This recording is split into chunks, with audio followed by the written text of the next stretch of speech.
Okay, it is 7 o'clock.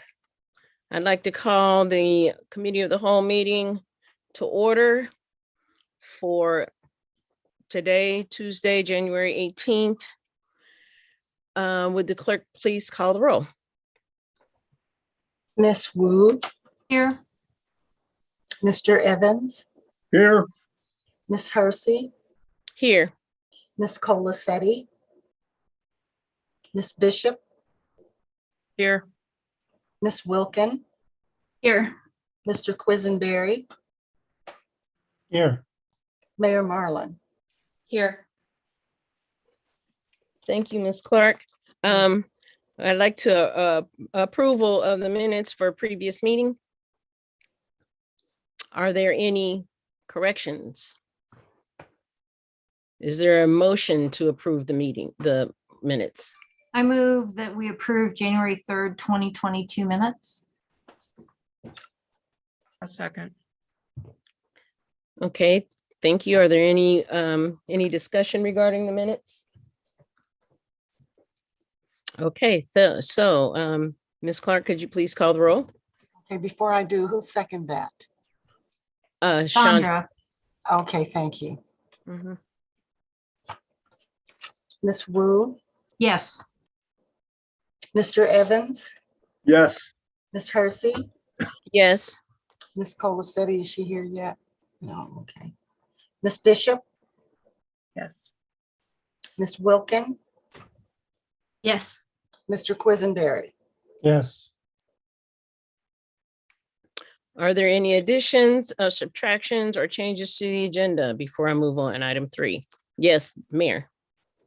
Yes, we would like to remove item 12 from the agenda. That's ordinance 2022-01-007, and that will be moved to the February 7th Committee of the Whole.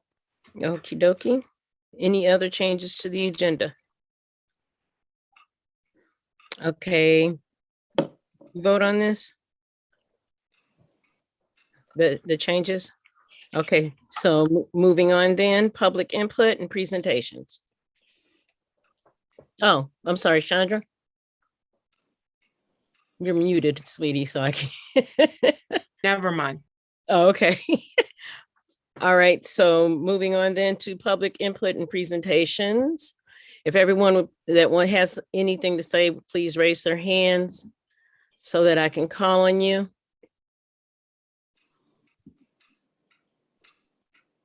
And I'll start off with C.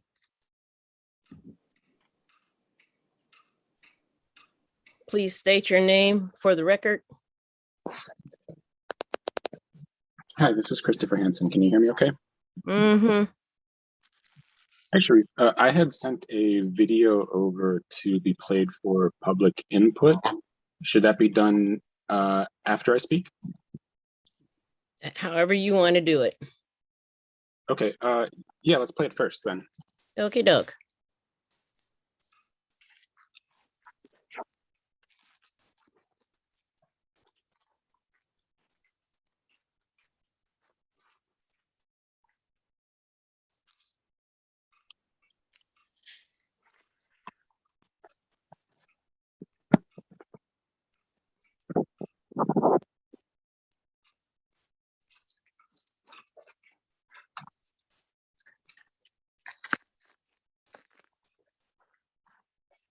Is this the video? It seems no audio is being played. Okay. There should be audio.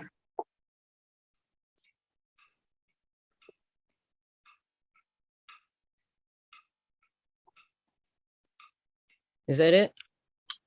Well, you guys didn't play the audio of the video. One moment.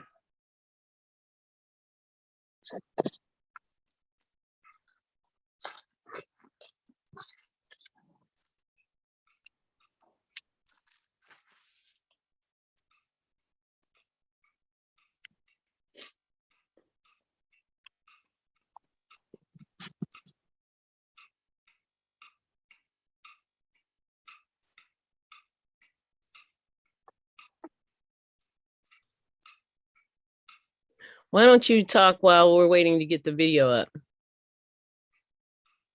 Sure, yeah. Oh, I see the video just came back. In local politics can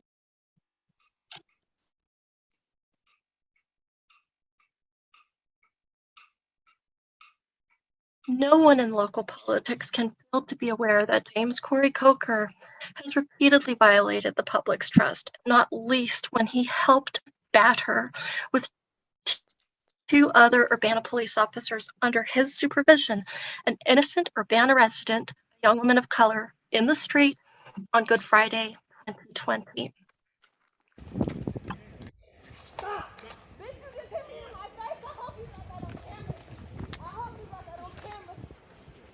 Stop resisting. Stop resisting right now. Stop resisting. Stop resisting. Stop resisting. To the speaker who alleged that a member of the Urbana Police Department battered a member of the public, that is patently false. It's absolutely false. Okay, so what you saw there was a member of the public indicating that your police officers had battered a member of the public and the mayor lying about it. The video clearly shows after Michael Cervantes tackled Alea Lewis to the ground and Officer Ruff punched her in the back of the head. Officer Coker then assisted in pinning her down so that Officer Ruff could knee her in the ribs. I would like to understand why the mayor thinks it's necessary to just openly lie about situations like this. I just don't understand it. And another thing that happened in that meeting is the mayor said that the city of Urbana was following various laws when a member of the public was alleging that the city was not following those laws. Any review of the mayor's statements over the past 2 years has indicated that when the mayor says with great enthusiasm that the city is following laws, that is exactly when the city is breaking laws. Take, for example, all of the Open Meetings Act violations committed by Mayor Marlin. Those are crimes. The Illinois Attorney General told you to stop doing that because you are committing crimes. The mayor was committing crimes against the people of Urbana. Think of all the FOIA violations. You guys remember when the mayor and her attorney were running a scheme to defraud residents of thousands of dollars in FOIA fees until the Illinois Attorney General told you to stop? You held presentations hours long on OMA and FOIA where the mayor and the city attorney said with great enthusiasm that the city was following all of the laws. In every one of those instances, you were wrong. And you were abusing the people of Urbana and you were committing crimes against the people of Urbana. And I wish you would just stop lying to people. And when the mayor goes on lying, I know some of the city council members know when she's doing it. I just don't understand why you all sit there and let it happen. It makes it seem like you're condoning that type of behavior. I mean, you all have an opportunity to speak. If the mayor can speak out, to tell a lie, certainly any one of you can speak out to correct the lie. So I just don't understand what you're doing. You're blaming your constituents for bringing issues to your attention that the city is involved in misconduct. And residents of Urbana have been doing this for years, and you keep ignoring them. And in virtually every instance, it is later demonstrated that the city was breaking the law and abusing those people. So I don't know if you think that you're being diplomatic by just staying quiet. I don't know how. Maybe you think that people will just get tired and leave, which I guess they probably will. You're probably right about that. So maybe that's a smart tactic on your end. But I wish you'd consider the fact that some of you are coming up on the first year of your terms, and it isn't clear to me that you've done anything positive at all. It seems like things are just getting worse. It's more of the same. So I expect the city is going to see a lot more lawsuits going forward. I don't know why you guys never talk about all of the lawsuits that have already been filed against the city. Either you don't know about them or you don't care. Do you guys ever discuss the settlements that you issue for those lawsuits? Do you care? Does the mayor and her team just not tell you about them? So I don't know. I mean, I guess you can keep passing resolutions that are flowery in language and don't really do anything and just keep ignoring all of the substantive crimes you're committing against people and legal violations and fraudulent fees and concealment of records. But I wish you'd actually have an open conversation about it, because that would be so much more useful than staying quiet like you keep doing over and over and over, and like your predecessors or your predecessors did. I just don't get it. It's so disappointing. A lot of the people that I know that were enthusiastic or excited about a new city council coming into place, they just given up. They see nothing's going to happen here. So I don't know. I guess I'll see you guys next week. Bye.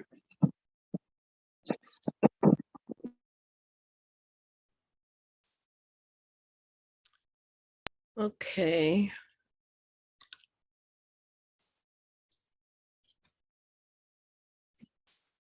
Okay, next, Reverend Dr. Evelyn Underwood.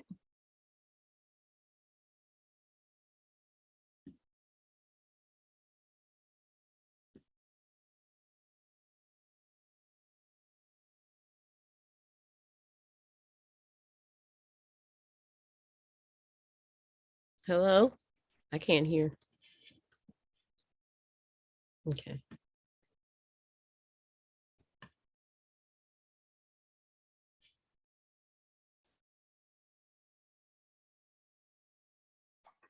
Dr. Underwood?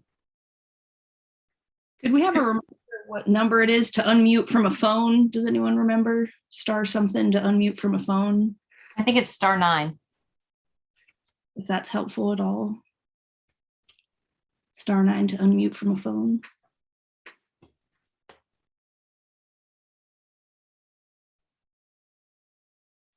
Although I don't believe Dr. Underwood is on a phone right now.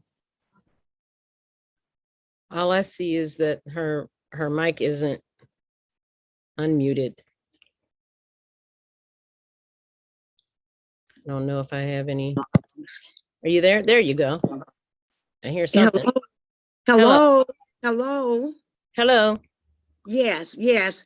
I would like to speak a little later, please. Okie doke. Sharice, I think that's the last, there's one other person, so public Mhm. input should be done soon. Yeah. Sarah Nixon is next. And then Dr. Underwood, you'll be after Sarah Nixon. Hello, City Council. This is Sarah Nixon. So I would like to note Mayor Diane Marlin's appalling public gaslighting last week at last week's City Council meeting. So gaslighting means to tell and or retell blatant, recognizable lies with such persistence that the people being lied to, excuse me, start to question the obvious truth. So yes, this would include the lies uttered by Mayor Marlin in response to my statement that James Corey Coker helped batter an innocent woman on the streets of Urbana. I'd like to move on and address my next point, which is a cluster of issues related to Urbana's recently formed crisis co-response team that I think should be looked at very carefully, and I hope City Council will keep this forefront in your mind as we move forward. So this cluster involves racial bias training, gender bias training, trauma-informed training, and domestic violence-informed training. So those are 4 among many skills that all of the members of Urbana's crisis co-response team should be professionally schooled in, and with demonstrated real-life mastery and real-life success in applying those approaches. Adequate and appropriate intimate partner violence training that in itself is also racial bias informed, gender bias informed, and trauma informed, is something that we should be seeing across the board in the Urbana Police Department. All officers, not just every member of the CCRT, should be well schooled. And if they were, they would be versed in the following facts and their real life implications. So, for example, according to the National Resource Center on Domestic Violence, government data shows that African American women are 4 times more likely than white women to be murdered by an intimate partner. And among those homicides, guns as weapons are at the top of the list. The research points out that the phenomenon can be largely explained by the position, quote unquote, that Black women occupy on the socioeconomic scale. But all academic verbiage aside, the bottom line is that Black women are dying at a disproportionate rate at the hands of their partners. There's an issue with distrust of law enforcement can be a contributing factor to why we see such disproportionate rates of domestic violence homicides among Black women.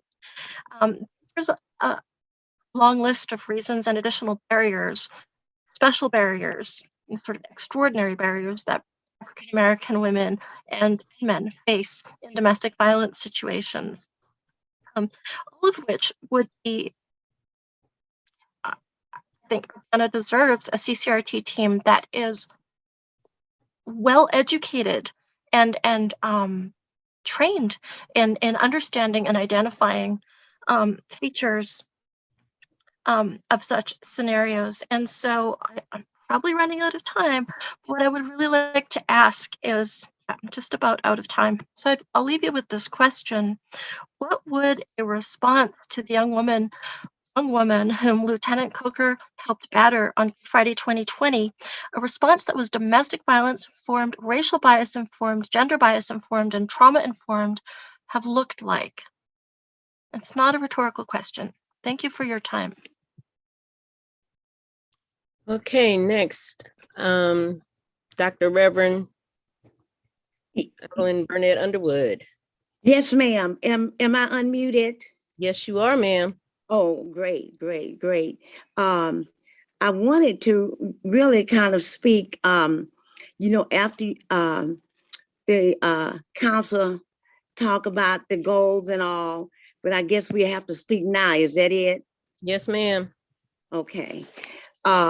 So at this time, the only thing that I will speak about is what I've been speaking about all the time and what I've been talking about, and it's looking everything that the city council, all that you're doing, and I know I was there when you talked about the goals and you had the young man come from out of town and all, and I listened, and I guess I don't want to judge, but I want to make sure that we look at everything, policies, goals, etc., through the lens of equity.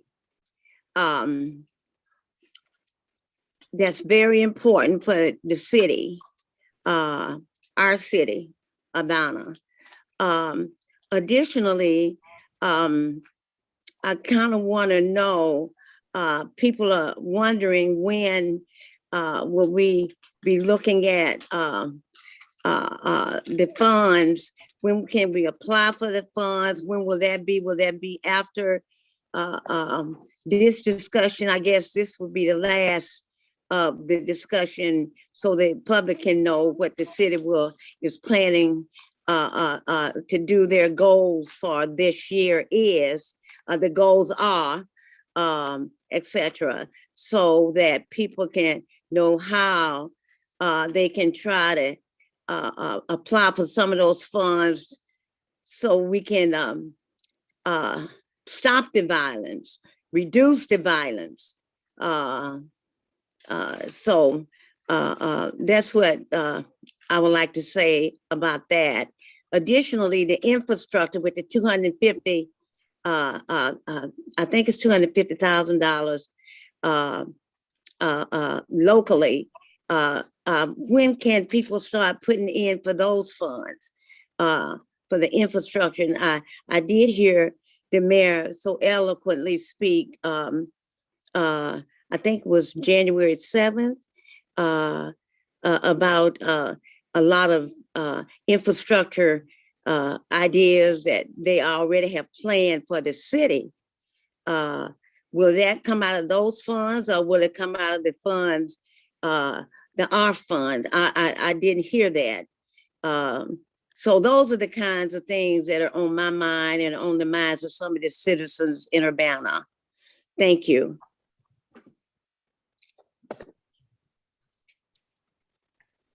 Okay, thank you, Dr. Underwood. Is there anyone else who would like to speak?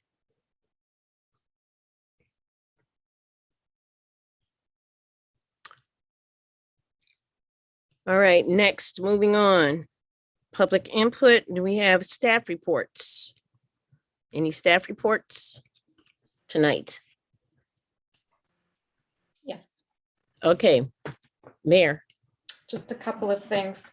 One, I wanted to let the public know that according to Julie Pride at the CU Public Health District, there were 5 more COVID deaths reported today. Champaign County now has reached 250.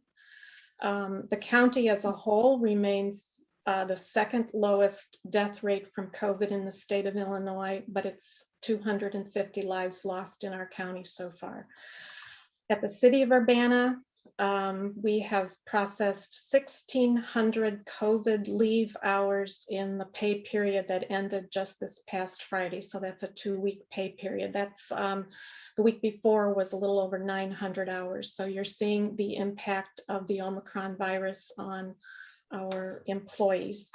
It's estimates between employees who are still out that are either positive or quarantined for exposure or taking COVID leave to care for a family member. It affects probably estimated up to 20% of our workforce. So employees are out due to COVID related reasons in every single department. And this is directly affecting services, the timeliness of things, and it's driving up our overtime costs.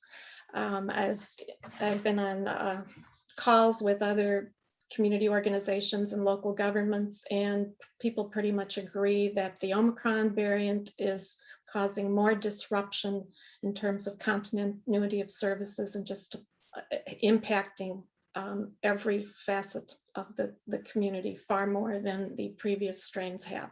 So we're hoping for this to peak soon, but you should know that it's significantly impacting City of Urbana employees. An announcement was made today, you may have already seen it, that households can receive up to 4 COVID test packets free, the rapid tests, and you just go to covidtest.gov. Very, very simple process to apply for them, and they'll be sent via the US mail. So if it's covidtests.gov. And the question was about the ARPA discussion, the American Rescue Plan recovery funds. That will begin next week at the Urbana City Council meeting. There will be a substantial presentation by the Regional Planning Commission, who's working with us to administer the funds. And they'll be giving an overview of the funds and the allocation process. So that'll start next week and we'll go on after that. And as far as the equal infrastructure money that Dr. Underwood was referring to, that's $2 million. It's available for small scale neighborhood-based projects. There's an application, a link to the application that any resident or council member can fill out to recommend a particular project in your neighborhood. If you go to the city's homepage at urbanaillinois.us, you'll see the link to the equal application. And I encourage people to let us know what the needs are in your neighborhood. So we're looking at streetlights, sidewalks, ramps, crossings, traffic modifications, and that sort of thing. And that's all I have. Thank you. Okay, thank you. Any other staff reports tonight? Do we take questions on that? I don't think so. I think it's just a staff report, right? No, I can answer them afterwards if you want an email. Thanks. Okay, So next, we're moving on to resolution number 2022-01-002R, resolution approving an intergovernmental agreement for animal control services. Is there somebody?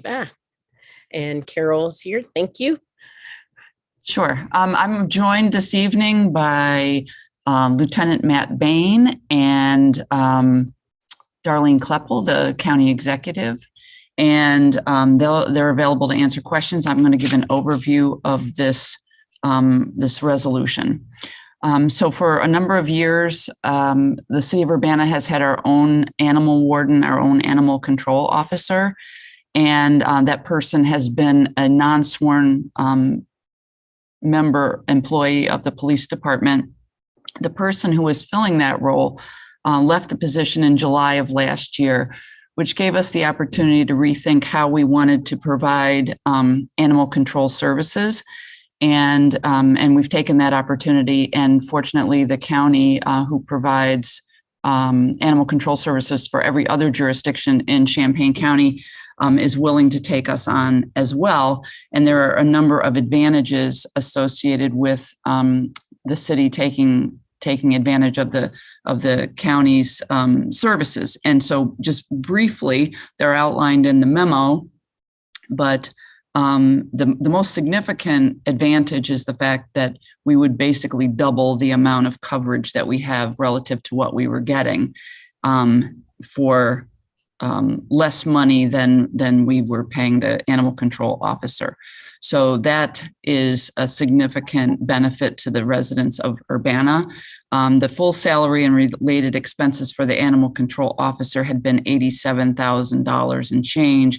And the annualized cost of this intergovernmental agreement with the county will be a little over $57,000. It's a per capita amount. And this is one place where the lower census is helping us a tiny bit. And so that means that we'll have a lot better coverage, and there'll also be the opportunity to have the individual backed up when they're not available, because we only had the one person. And so patrol officers had to fill in if our animal control officer wasn't available. And it'll also just be a much more seamless type of relationship, given that the animal control services will be provided by the county, and they also provide already our animal impoundment services. So that's the overview. You have a resolution that would authorize the mayor to enter into the intergovernmental agreement, which you have a copy of as well. And as I said, Lieutenant Matt Bain and Darlene Kleppel are here and available to answer any questions you have, as am I. Does anyone have any questions? Mary Alice? I think James had his virtual hand up before me. Okay, James. Yeah, I'm curious, how much of the control officer's time was spent on animal control prior to their departing? I mean, what was the breakdown percentage-wise of animal control duties and other duties? I'm going to ask Matt to answer that, please.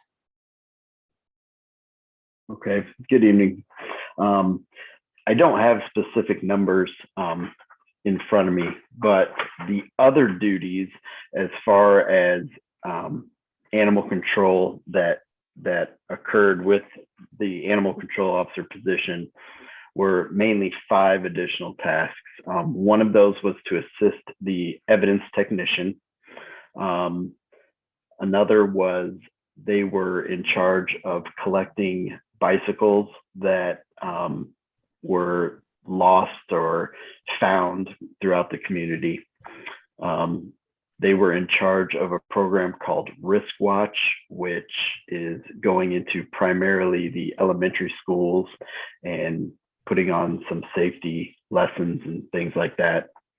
They were in charge of coordinating neighborhood watch programs, basically setting up an officer with a certain neighborhood group in a neighborhood watch. And they were the backup to our Scantron fingerprinting service. Number wise, it looks like I had Melissa run some general numbers for us. It looks like the animal control officer over the past 4 years or so was responding to between, we have a high of 591 calls in 2019 to a low of 498 calls in 2018. So if you wanted a percentage, I would probably, off the top of my head, say about 85 or 90% of their time was actual animal control, responding to calls, follow-up, dealing with vets, dealing with the animal control facility, and the other 10 to 15% doing the other tasks. Okay, because by my simple math, we're saving about 35% with this deal, except for whatever we have to do to fill that gap of other duties. So it sounds like a really good deal. I think when we talked about the agreement being out of date in the summer, this was something I'd hoped we would look at. So sounds good to me. Mary Alice? Yeah, along those veins, those 5 different areas, do we have other staff members who have been assigned those items? Yes, 4 of them have been assigned since Amy Anderson left in July. The only one that hasn't been permanently reassigned is backing up the evidence technician. We've kind of been filling that in with officers who had been on light duty. So she hasn't been getting much help. We can possibly look into the position of hiring someone part-time in the future to help out with those tasks. But that would be the only one that hasn't been permanently reassigned. And so you were able to reassign those duties without additional staff, it sounds to me. Yes, within the police department. Okay, and then my second question is, so this person has not been in the position for the past 6 months. Does that mean that, what has Urbana been doing? Patrol officers have been handling it just like they would when on the off times. So they've been picking up the slack. So patrol officers have been picking up animals and taking them to the county? Yes. Okay, all right, thank you.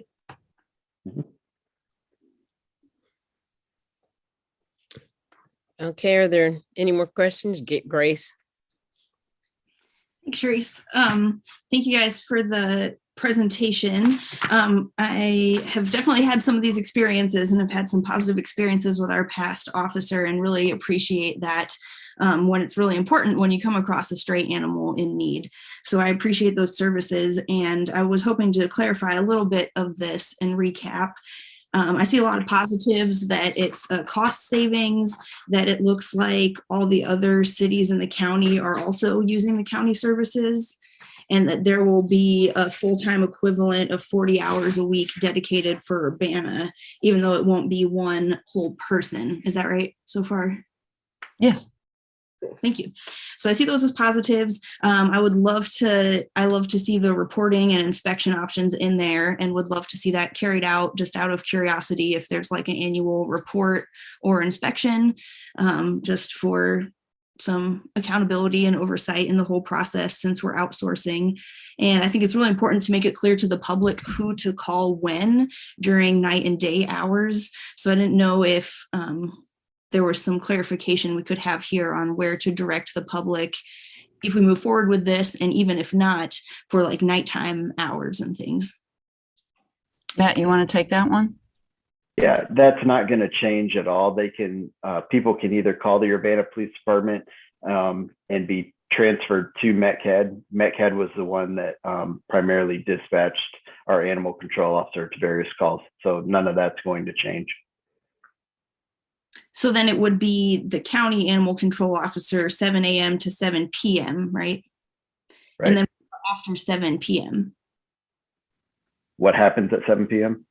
After 7 p.m. during the nighttime. then it goes back to patrol. Just saying, then patrol officers would come and transport the animals to the county.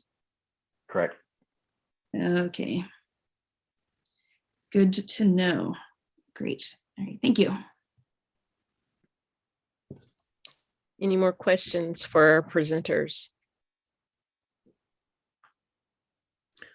Okay, can I entertain a motion regarding this resolution? Grace? I'll do it. Well, I just saw your square come up. Oh. So it's like got this little, you know. I thought you just read my mind. I was gonna say, I'll pull the trigger if nobody else is. Okay.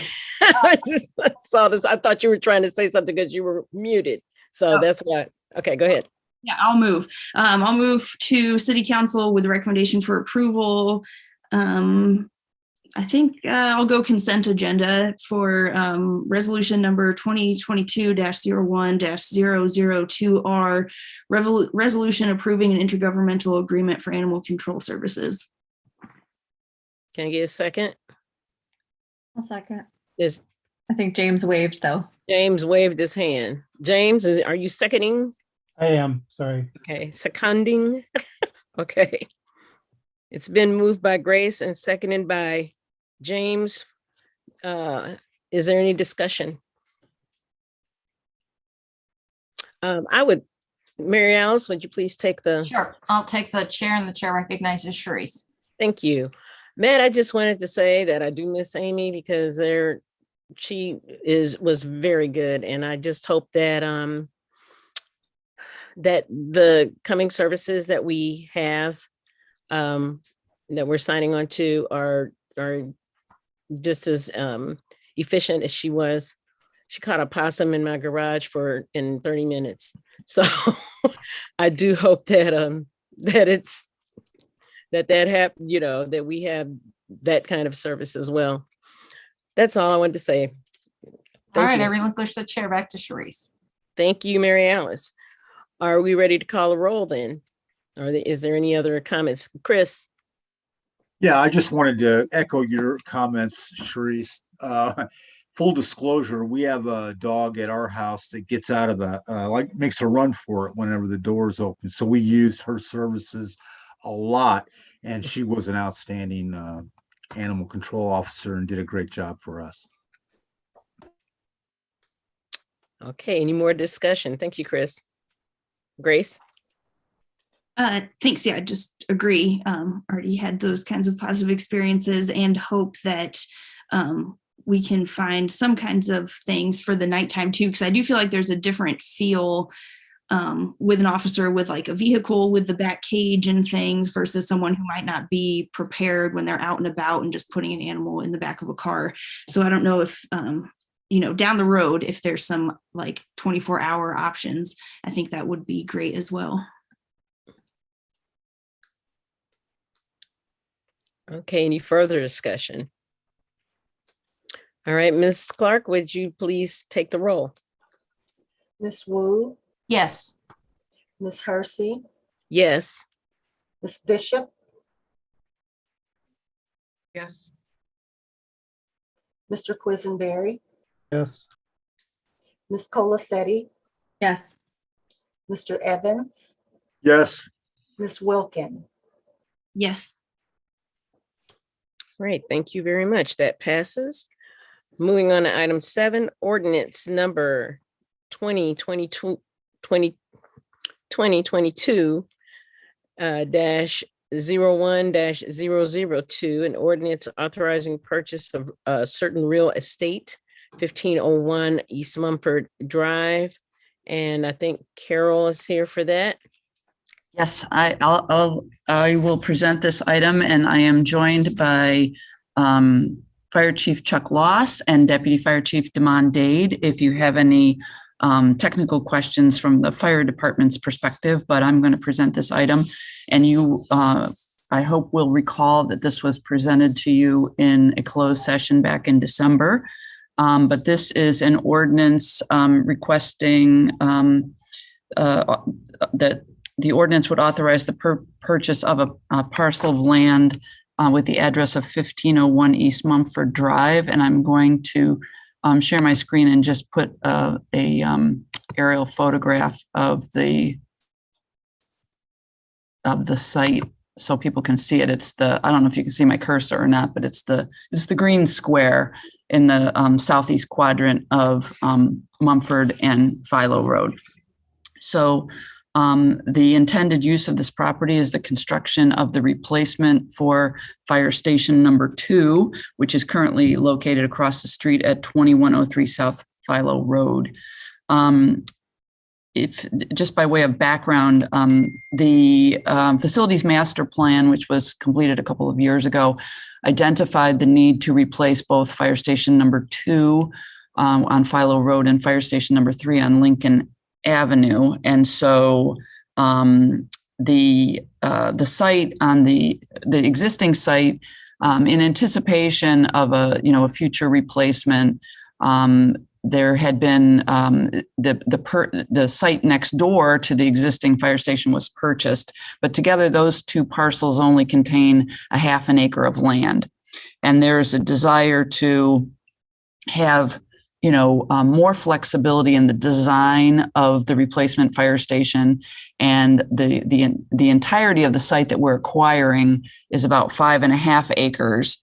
And this will allow us flexibility in the design. And if you remember from the discussion in the CIP, the capital improvement plan, before we decide how much we're going to spend on each station, there will be a scoping done. And so we will come to you with a series of options. Having a site of this size allows us the option to include a variety of things, such as the design of the new fire station could be a drive-through design, and being on a corner would facilitate that. It would also allow for, instead of a 2-bay station, it would allow for a 3-bay station. And the larger footprint can also accommodate such things as community space, and the potential for ambulance bays, should that be desired. And so at this point in the process, we're really looking for the flexibility that this site would allow for the long-term plan. I mean, the fire station that we have now has been in service for more than 50 years. And so this is a 50-year decision, and we want to make sure we have adequate land to do that. Now, this land is currently farmed by Solo Gracia, and we have agreed to allow them and enter into a lease with them to allow this, that they would have the growing season in 2022. They have negotiated, they don't have a signed agreement, but they have an agreement in principle with the owners of that also own this land. They own land to the east that is the unbuilt land in the Eagle Ridge subdivision, that they will be purchasing the entirety of the land that has not been built, aside from some buffer land that will be purchased by some of the homeowners. But they will basically be getting 5 times the amount of land that they are farming now. So and they will own it. So the farm, there's a transition that will take place, but this will allow for them to have a long-term home. And I think that's good for everyone. So we've conducted our due diligence at this point. Even though there's a contingency in the contract, it's already been satisfied. We've done a phase 1 environmental assessment, and there are no known contaminants on the property. The price is based on an appraisal that we obtained, and the property owner has agreed to it in the amount of $905,000. And just as a point of reference, during the closed session, Mary Alice had asked about the parcel of land that we had bought on Lincoln that's to the north of Fire Station number 3.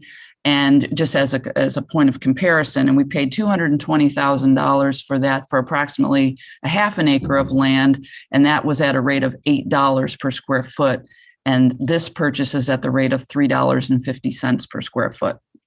And as I discussed in the memo, I don't anticipate that we're going to use all this land, but this gives us the flexibility to plan. And then at the point that we've decided what the actual site is, then we can have a further discussion about disposition of whatever excess land there may be. So as I said, Chief Loss and Chief Dade are here. If you have any technical questions, I'm available to answer questions as well. And that's the end of my presentation, but I hope you'll support this transaction.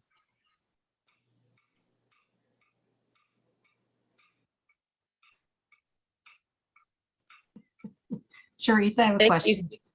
Okay, sorry, I was just getting unmuted there. Mary Alice? Thank you. I had a couple of questions. Thank you, Carol, for following up on the purchase price. That was one of my questions. Has anybody talked? I didn't realize that Head Start was just adjacent to that property. Has anybody talked to them about the use of that property? No, well, we haven't, I should say. We have not. I would assume that the build of the new fire station would be closer to that corner. So Yes. opposite, that's kind of the current plan. All right. And then I can't remember, what is roughly the percentage of calls that we get at that firehouse? That I'm going to have to turn to our experts, either Chief Loss or Chief Dade. Sure. Thank you so much. Can you hear me okay? Yes. Okay. Appreciate the opportunity to be with you all tonight and answer some of these questions. And greatly appreciate your consideration of the purchase of this property. The percentage of calls coming out of that station, we run a lot of EMS calls out of that station.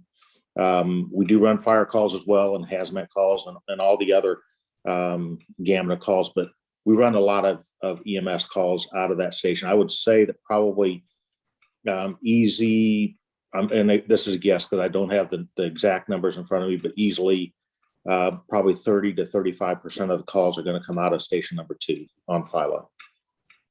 So a pretty even distribution between the 3 firehouses, it sounds like. No, there's 4 firehouses, sorry. Yeah, actually we have 4. So it's fairly busy on EMS calls. The majority, we get a lot of EMS calls out of that station.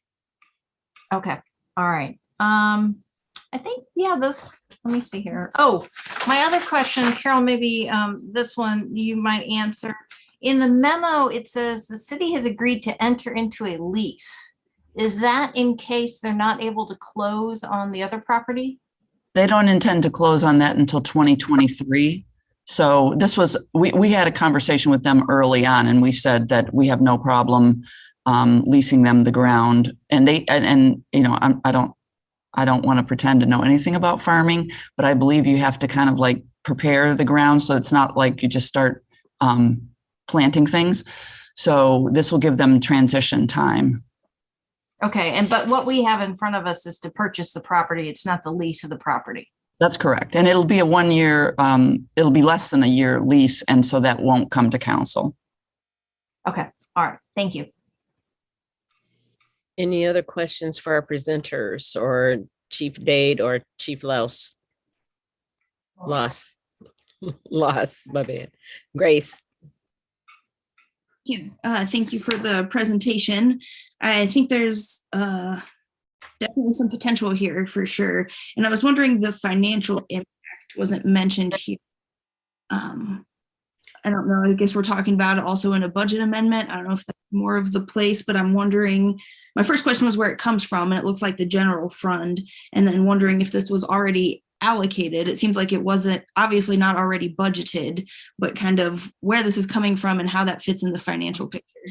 Okay. This was not anticipated when we put the CIP together. So it isn't already allocated, which is why there's a budget amendment. And I apologize, I forgot to mention that. So this is coming from the general fund, and just, you could think of it as just being added to the CIP. But just like the CIP has placeholders in it right now for the fire stations, and we will come back with some scoping for you all to decide what exactly you want these replacement fire stations to look like. How big do you want them to be? What ancillary facilities do you want them to have? So, this will be a work in progress, and this is the first piece of the work in progress, is to get control of this piece of ground.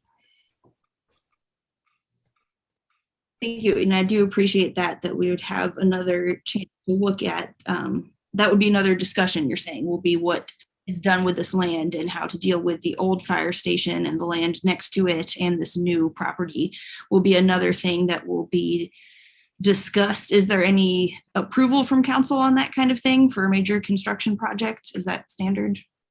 Well, I don't know that we'll be building something there. I don't know that the city will be building something there. You mean about whatever we do with the excess? Is that your question? With the new property before building. Oh. Well, the role of the council in that will be, we've selected, just to give a little overview, a little thumbnail. We've selected we used a request for qualification. So we used a qualifications-based selection process to select the design team that will design the 2 fire stations. And we're currently negotiating the contract with them. So when you do a qualifications-based selection, you don't ask for bids, you base it on qualifications, and then you attempt to negotiate a price with your preferred firm. And that's the process that we're in right now. Then in each case, for each of the fire stations, number 2 and number 3, we plan to come back to you with basically, it could be 5 choices, but for general talking purposes, we'll have like a stripped down version, and then we'll have I don't know what the Lexus version, it used to say Cadillac. I don't know if people say that anymore, but then there's some kind of in between, like a Chevrolet. I don't know cars, but there'd be like a stripped down version. There'd be a medium version, and then there'll be a more elaborate version. And each of those is going to have costs associated with them. And then you all will decide what budget do you really want? How much funding do you want to put to this? And then at that point, that's your decision, is you fund it.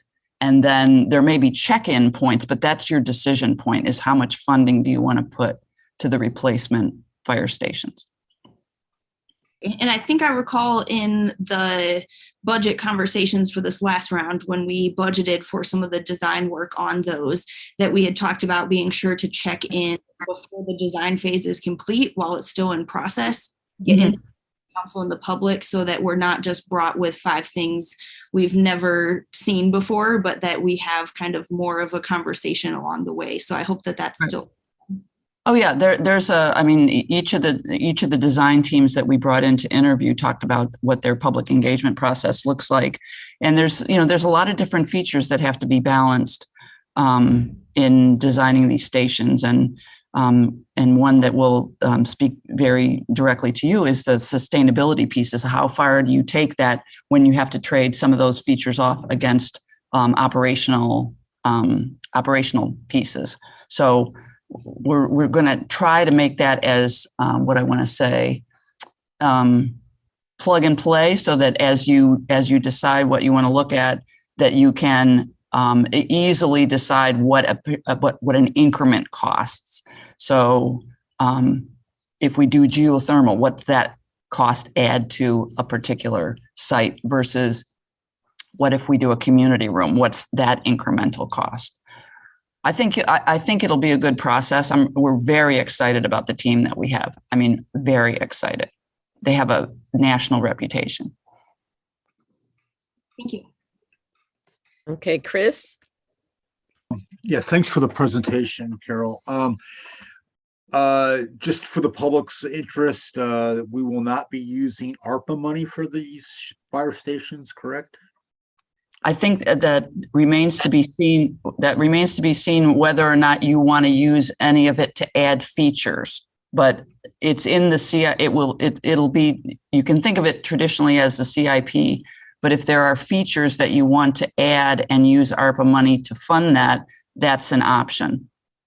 But those decisions haven't been made as we sit here today. This is general fund money, or it will be money that we borrow. But it'll all get paid back out of the general fund. If we borrow, will there be interest rates, cost, debt service, that kind of thing? there will be debt service. You'll have to ask Elizabeth about some of the details on that, because she's talked about the opportunity to do internal borrowing, and I don't know if you pay yourself interest when you do internal borrowing, but if we do external borrowing, we definitely have interest payments. Elizabeth, do we pay ourselves interest on internal borrowing? Yeah, we would, because if we do internal borrowing from our treasury fund, essentially there's less interest earned and distributed to the other funds that we're borrowing from. So there would still be some interest cost. Okay, thank you. Grace? Thanks. I was debating on if this is a discussion or question, but I think that it is the question. I would be interested in a response from staff. I have the question that I feel like is reasonable from an outsider perspective of how do we have almost $1 million in the general fund that we can put towards this, when it seems like when we try and do anything else, there's never money for anything. How do we have almost $1 million in the general fund that we can spare towards this that isn't budgeted and wasn't allocated or flagged for it? So I'm wondering if you can just help me and maybe people of the public who have the same question understand that. Sure, and Elizabeth might join me in this, but that's what fund balance is for, right? That's the money that, when we look at our budget, there's multiple. I mean, I'm a good layperson to explain the budget because I don't know it the way that Elizabeth does, but there's recurring expenses and recurring revenues, and that's when we look at whether our lines are intersecting in a good way or we don't want them to intersect. When they intersect, it means that expenses are starting to exceed our recurring revenues. But we do have a policy about maintaining a certain level of fund balance. And we had a healthy fund balance at the end of, or actually when we put the last budget together, and we have a healthy fund balance now. You'll hear more about it next week, I think. But that's where it's coming from. It's coming from our, what I'll call the rainy day fund. Elizabeth, do you want to add anything to my simple description there? Yeah, I mean, I think Carol is right, that the challenge in balancing the budget is usually balancing recurring revenues against recurring expense. But it often happens after the end of the fiscal year, we won't have spent everything that we plan to spend, and we'll carry over a little more fund balance than we were anticipating. And so that happened at the end of last year. And so we have more fund balance than we expected when we did the budget. Yeah, thank you for explaining. And I'm still just having a hard time understanding why, when it comes to other things like supporting community-led organizations addressing gun violence or other surveys or things, that there's not something there. I feel like we're like squabbling and moving money from one place to another because there's this idea that there is no surplus that exists. And then it sounds like there is this rainy day fund, healthy fund balance. And I'm just wondering kind of the status of that. Mayor Marlin, you want to? Just wanted to give another example of using the fund balance for a community need, and that was the recent vote to give $50,000 from the general fund. It's a one-time expenditure to support the CU at home overnight emergency shelter. That came from that balance, so that it is available for that sort of use, and that's what it was used for. And when it comes to funding community organizations, that's part of the upcoming ARPA discussion, obviously. Elizabeth, you want to add to that? Well, I would just say that there's a big difference from the planning perspective between trying to fund something that's a one-time expense and trying to fund something that has an ongoing cost. And we have to evaluate that carefully to see whether it is actually sustainable. I know you're going to see the forecast next week, but I have to say, based on what I know at this point, I would not be comfortable recommending that we absorb any additional new recurring expense in the general fund, because at this point, where we are in the pandemic and what the outlook is, I don't think that would be sustainable. Mary Alice? I have two questions. So Elizabeth, remind me, we have a fiscal policy that states the percentage of reoccurring expenses that we keep in the general fund. Is that right? Am I remembering that correctly? Right, correct. Our goal is to have our recurring expenses at 98.5% of recurring revenues. And the reason for the little buffer is that it's really hard to accurately predict revenues. And so you'll see this when you see the forecast, but we're actually projecting, because we don't know exactly how the pandemic is going to play out, that we'll probably be above that level for some period of time. And we'll actually have to kind of cover that gap with fund balance until things completely bounce back. Okay, and then I just want to be clear. You had mentioned the CIP, and certainly the replacement of the two different firehouses is in that CIP. I can't remember if we set aside a certain amount of money every year, or if it comes out of different accounts for the CIP. Basically, what I'm trying to get at here is, if we have a dollar figure that we've kind of set aside amongst different accounts to invest in our infrastructure, how does that interact with this payment of $905,000, if at all? So we do, in our financial policies, we kind of have established a baseline amount of funding in the general fund that supports projects in the capital improvement fund specifically. And under our policies, that increases each year based on the increase in the construction cost index. But as you know, we will often supplement that with other one-time amounts of money to fund specific projects. So like this land acquisition, or like the equity, quality of life project. Those are both one-time additions from the general fund to fund capital improvements. So in other words, what I'm hearing you say is this is not cutting into the amount that we had originally planned to spend on infrastructure. Is that correct? Correct. Okay, thank you. Are there any more questions for our presenters? Would someone like to make a motion? I'll make a motion to forward ordinance number 2022-01-002, an ordinance authorizing purchase of certain real estate, 1501 East Mumford Drive, on to City Council for approval. And I'll second that. Okay. Is that on Jaya? the consent Jaya? agenda? Yeah, if we can put that on the consent agenda. I'm fine with that. Okay, consent agenda. Okay, thank you, Jaya, for making the motion, and Mary Alice for seconding.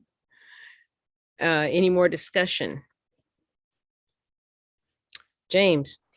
Yeah, I will note that I will be abstaining from this vote because of the interaction this has with Sola Gratia Farm, and the fact that I am the current board president of St. Matthew Lutheran Church, which is the sole owner of the corporation, which is Sola Gratia Farm. Thank you, James. Is there any other Grace discussion? Thank you. Just want to say that I appreciate the work that you guys do with fire and medical emergency response. And I live close to that station here, you know, when you guys are busy throughout the day and night, whenever I'm home, I appreciate that work. I think there are definitely benefits to not have to back up on Philo Road, have a bigger space, have the equipment and safety things that are needed for that, especially coordinating with possibly getting people a quicker medical response. If you could have ambulance docking there, whatever it might be. I think there's a lot of possibilities here. I would love to see us doing something creative with that space. So I'm looking forward to having input from council and the public as we go through the designs about, like Carol said, what other things could be there. Things that get me excited are like the community space, spaces for ambulance, maybe keeping some gardening things, maybe having some alternative response station there. I think there's a lot of possibilities with the new site.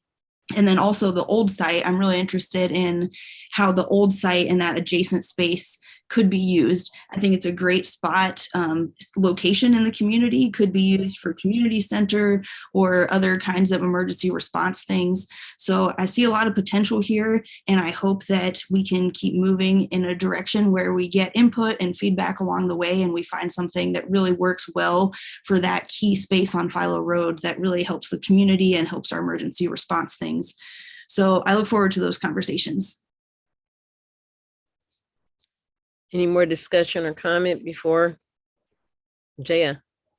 Just also want to say that I'm really appreciative of the opportunity to have a way that we're not asking our fire trucks to back out into Philo. You know, that's been a major safety concern, and I appreciate all the staff working to find, I think, a really meaningful solution to that and some other challenges with the current option. Okay. Chief Dade, I think you had your hand up. You wanted to say anything? Yeah, I just want to say on behalf of the fire department, we're honored that you guys can show the continued support and partnership with the city council, or the city council shows toward the city administration with working to get this done. You guys have been working on this long before I got here, so it's much appreciated. Thank you. Chief Loss? Yeah, I too, I think wanted to echo exactly what Chief Day just said as well. To Mary Alice's question, I had one of my firefighters, Brian Hoff, that just sent me the numbers, the run numbers, and that station runs 34.10% of the calls. So we were pretty doggone close in guessing it was 30 to 35%. So 34.1% of the calls come out of that station. Again, echoing what Chief Day just said, thank you so much for your consideration of this. Pretty exciting for the city of Urbana as we move forward with this. I greatly appreciate it. Hey, thank you, Chief Loss. Any more discussion or comment before we call the roll? Okay, Ms. Clark, could you call the roll, please? Mr. Quisenberry. Yes. Oh, sorry, I'm abstaining. Okay. Called my name so early, I forgot. Ms. Wilkin. Yes. Ms. Bishop. Yes. Ms. Colacetti. Yes. Ms. Hersey. Yes. Mr. Evans. Yes. Ms. Wu. Yes. Okay, that ordinance has been passed and sent and put onto the consent agenda for next week. Thank you. Next is ordinance number 2022-01-003, an ordinance revising the annual budget ordinance, budget amendment number 5, omnibus, and this is finance and HR presenting. Yep. Hello, everyone. This is Eliana Robinson. I will be presenting to you the 5th budget amendment to the fiscal year 2022 budget. We have several changes that affect the budget, so I will go through these items quickly, and I'll be happy to answer any questions afterwards. There are a couple of things that will affect general operating fund. The first one is related to COVID-related items. So HR is requesting additional $15,000 to be budgeted for PPE supplies related to COVID expenses. So these are items like face masks, sanitizers, that will help reduce the spread of this new COVID variant. The next item is related to the budget overtime in fire department. So they have experienced an unusual amount of overtime related to absences due to COVID and duty injuries. So this budget amendment is to request an increase of about $161,000 to their overtime budget. And as we will continue to evaluate and monitor this situation. And this next item there, it's related to the ordinance number 2022-01-002, which was discussed earlier regarding the purchase of land for the fire station. So an additional 905,000 will be transferred from the general operating fund to the capital improvement plan fund for the purchase of this land. And so this will be reflected in both revenue and expense in the capital improvement plan fund. And then the next item, which is also related to the discussion earlier regarding the intergovernmental agreement for animal control services. So this amendment will reallocate $28,560 from a salary line item to contractual services line item to pay for these services. And then the next one regarding video production services. So UPTV does not have enough staffing to accommodate all the city's video production needs. So we are requesting to reallocate $5,000 from personal line items to a contractual services line item to pay for outside services for these production. And then the last item under general fund, we are requesting additional $6,500 to cover for pre-employment exam costs. And this is due to an anticipated higher number of new hires this year. And then the last item I wanted to point out, which is regarding the new infrastructure replacement in IT. And I believe Mr. Stanford has had a presentation January 10th about this. So this amendment will affect two funds, VERF, which is the Vehicle and Equipment Replacement Fund, and then IT fund. So we have an total estimated cost of $112,120 for this replacement, which we already have $25,000 budgeted in IT fund for the new services. So that will offset some of the costs. So we are requesting an additional about $87,000 to cover for the total estimated cost. And then a new VERF item will be set up for the virtual servers that will be scheduled for replacement every 7 years. So there will be a one-time transfer for the virtual servers, which has a estimated cost of about $46,000. So that will also be reflected in the VERF fund, both revenue and expense. So I believe I have pointed out all the items on this budget amendment, and I'll be happy to answer any questions. Okay, are there any questions for Ms. Robinson? Mary Alice? Yeah, I have two questions. Thank you for the review of the memo.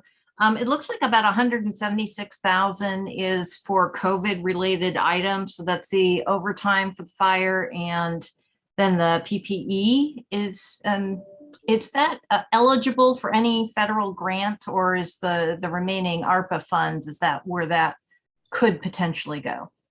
That I am not sure. I will have Elizabeth fill in.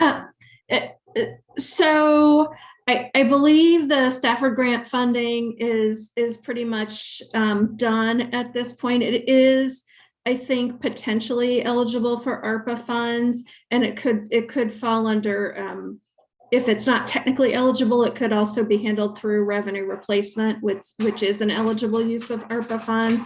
But we're tracking all of these COVID-related expenses using project codes in the ledger, and so we'll make sure to maximize the amount that we can get back for these expenses to the extent possible. Okay, and then I'm trying to understand, I know that Sanford came and gave us a presentation on virtualization. I appreciate that presentation. In terms of the dollars here, we're talking approximately 135,000. So I've basically added the 87,000 and the additional 46,000. Is that correct?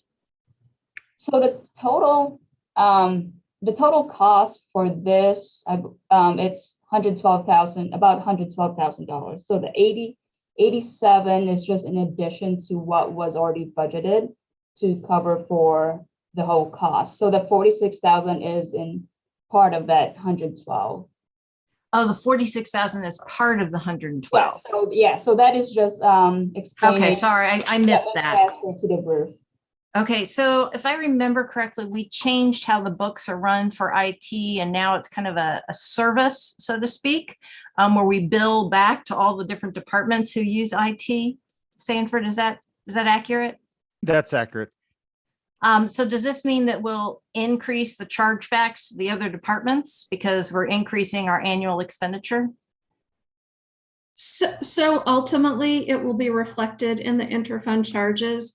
We're not making those changes now for the current year because it'll take a while for all that to flow through. And I'm not clear that we're going to actually charge everything that's in the budget currently. Okay. All right. Thank you.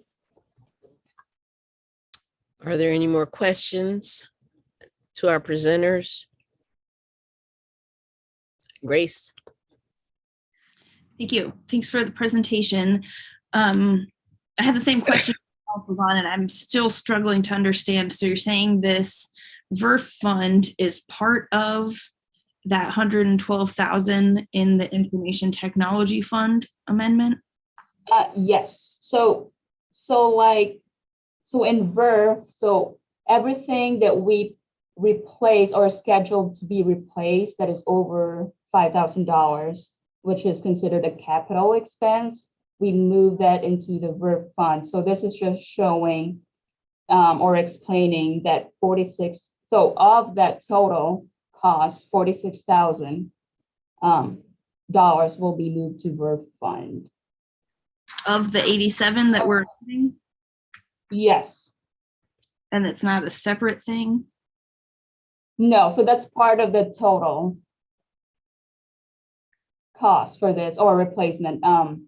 So Sanford, if you can fill in to the, right, so the virtual servers is like the estimated cost is about $46,000, which we plan on replacing every 7 years. Correct? Right. And that is part of that total estimated cost that you provided.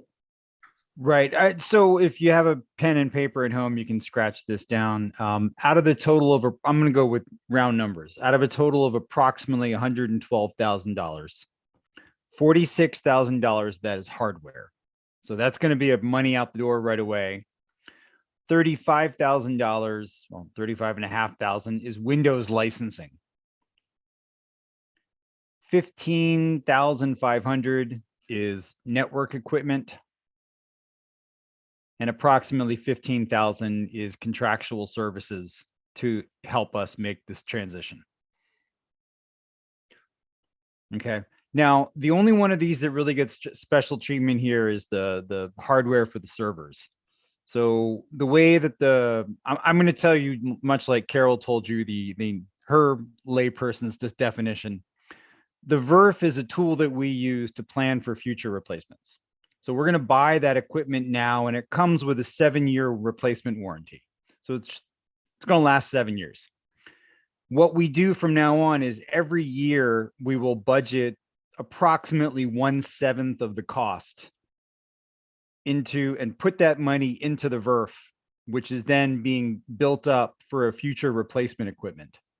And in 7 years, we'll go to the VERF, and theoretically, we should have enough money in the VERF to buy the replacement equipment. So what we're doing here is we're making a one-time purchase, which is just going to be money out the door, but then we're setting up the replacement fund in the VERF. Does that help? Yes, a little bit. I was trying to look at the numbers and make sense too. And so it looks like, because the VERF's coming in and out, we've got a positive and negative 46,100, and then adding up the rest of those comes out to the 87K.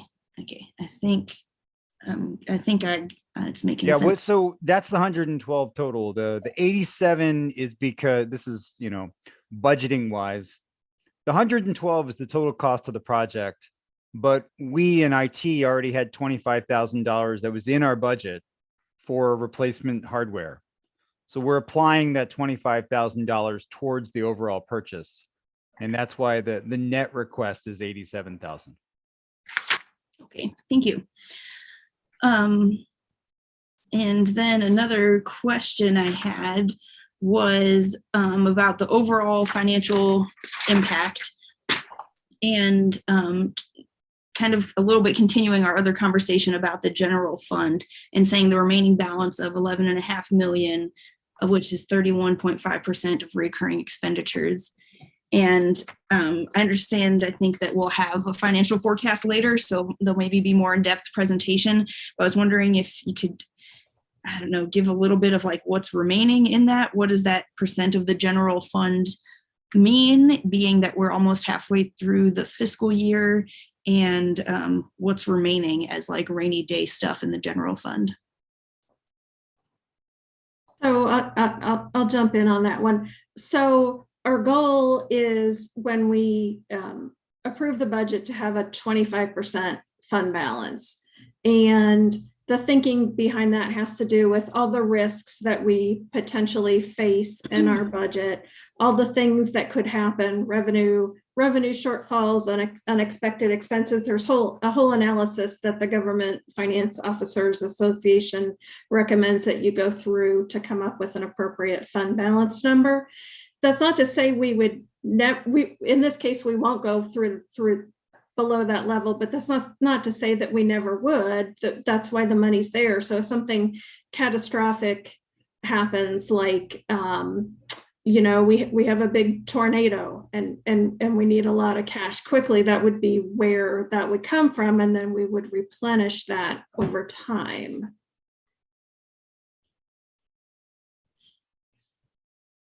Okay.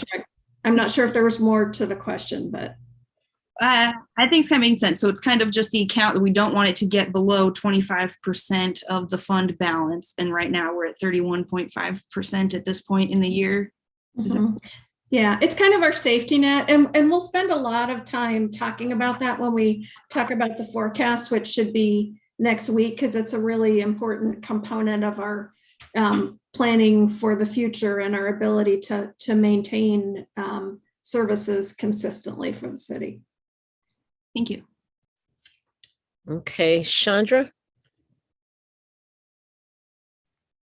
Yes, I had a quick question about the fire operations overtime. Is that 161,000 already expended on overtime, or is that like an anticipated number? Because it also says that you'll expect to have to request more.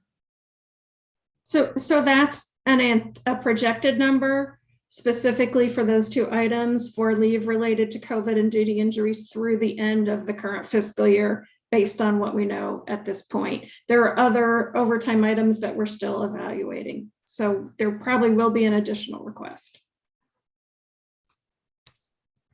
Okay, Mary Alice? So based on your explanation about the IT, it seems to me like we are adding a reoccurring expense of 46,100. Is that correct? Or because we already have 25,000 that we're now using, is it less than that? Well, we're adding an expense of $46,000. So I'm looking at the detail lines as part of the information that was presented on page 5 here. So, essentially what we will do is we'll spend that $46,000 right now. Now, the entries that are being made into the VERF, money is being put into the VERF to buy that from. That's why there's the revenue to the offset it. So it's as if we said, you know what, let's pretend that we had saved money for the last 7 years. Put that money in the VERF, build up its balance, and let it buy the equipment. And then from now on, we'll budget and transfer into the VERF approximately 1/7 of that. So about $7,000 a year. Okay, so it sounds to me like the reoccurring expense that we will have from this project would be 7,000 a year. It's not a lot I'm just looking at the fiscal impact statement on this memo, which is it will not increase the reoccurring revenues or reoccurring expenditures. 7,000 is not a lot of money, but it does increase it by 7,000, right? Because it's going to be a reoccurring expense. It does, but actually we have been budgeting $25,000 a year for hardware replacements for the old servers, which I'm not going to say it's a complete net because there's other hardware we have to buy too, but it's going to offset other stuff that we now will not buy. Okay. All right. Thank you. And I will say that the one recurring expense that probably is the most significant of all is the Windows licensing, because and that just becomes a flat cost year to year. So but Windows licensing is based on at least part on how many virtual servers you're running. And so that's going to increase.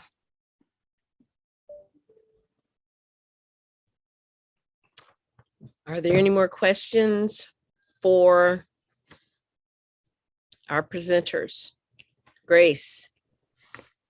Thank you. I was wondering if you could just clarify a little more about what video production would be contracted and if it's moving by the numbers, because I see the deduction in insurance and IMRF CERS.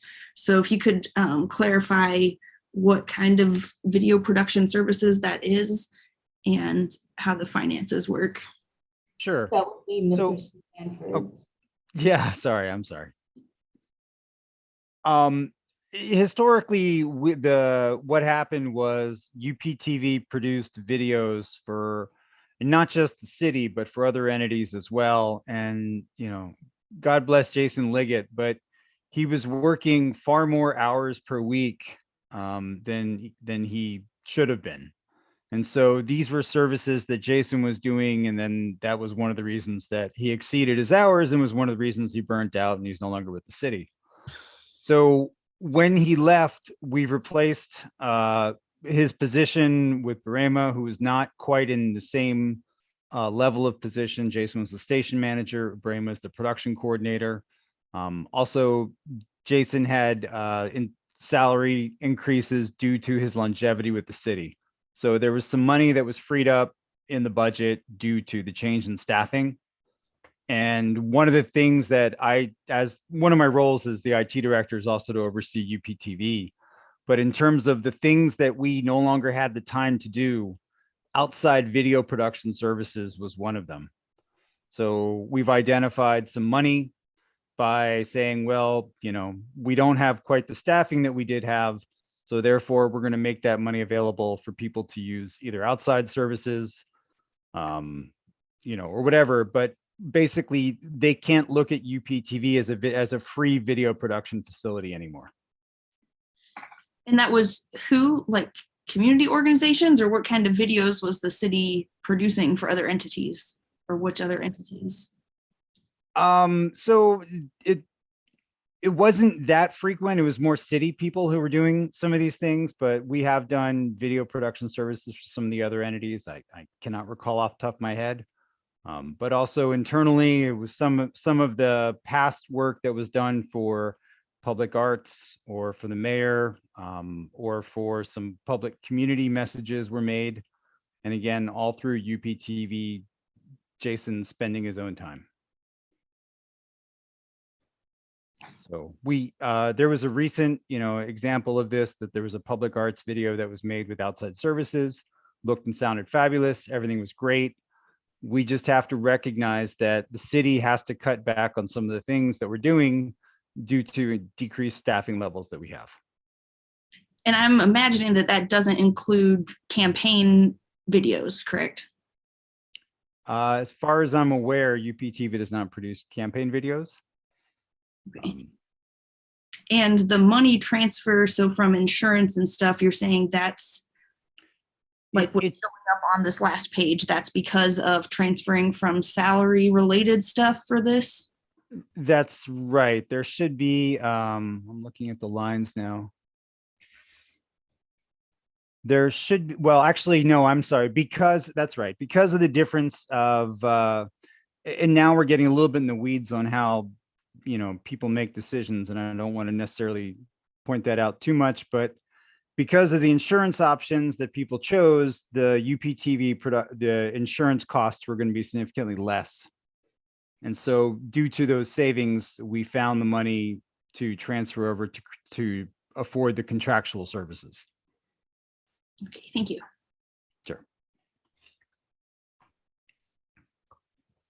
Any more questions for our presenters?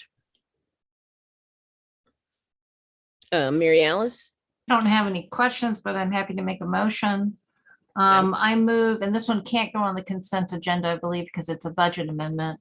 I move ordinance number 2022-01003, an ordinance revising the annual budget ordinance, budget amendment number 5 omnibus to city council with the recommendation for approval. Can I get a second? I'll second. Who's it? Jaya? Okay. Okay, it's been moved and seconded. Any further discussion? Grace? Thank you. Just had a quick thing about the PPE expense. I definitely support that and support people being safe and taking precautions. And I think it's even more effective when it's used properly all the time, or at least almost all the time whenever possible. I don't want to get into specifics, pointing fingers or things, but there have been multiple times where I've seen precautions not fully in place in the city building. And I hope that we can make that more of a encouraged, incentivized, normalized thing to be using proper protection all the time whenever possible. I know it's hard and it stinks wearing a mask all day, but I think it is really important, especially with the new variant and having staff out absent. I'm not blaming, pointing fingers, just saying that I hope that we can make it very clear that with city staff, we've got systems in place to provide safety equipment. Sounds like you guys have been accommodating with working remotely and having COVID time off. And I think those are great things. And I think we also need to be taking all appropriate and possible precautions on the individual side and top down for management, making sure that precautions are being used.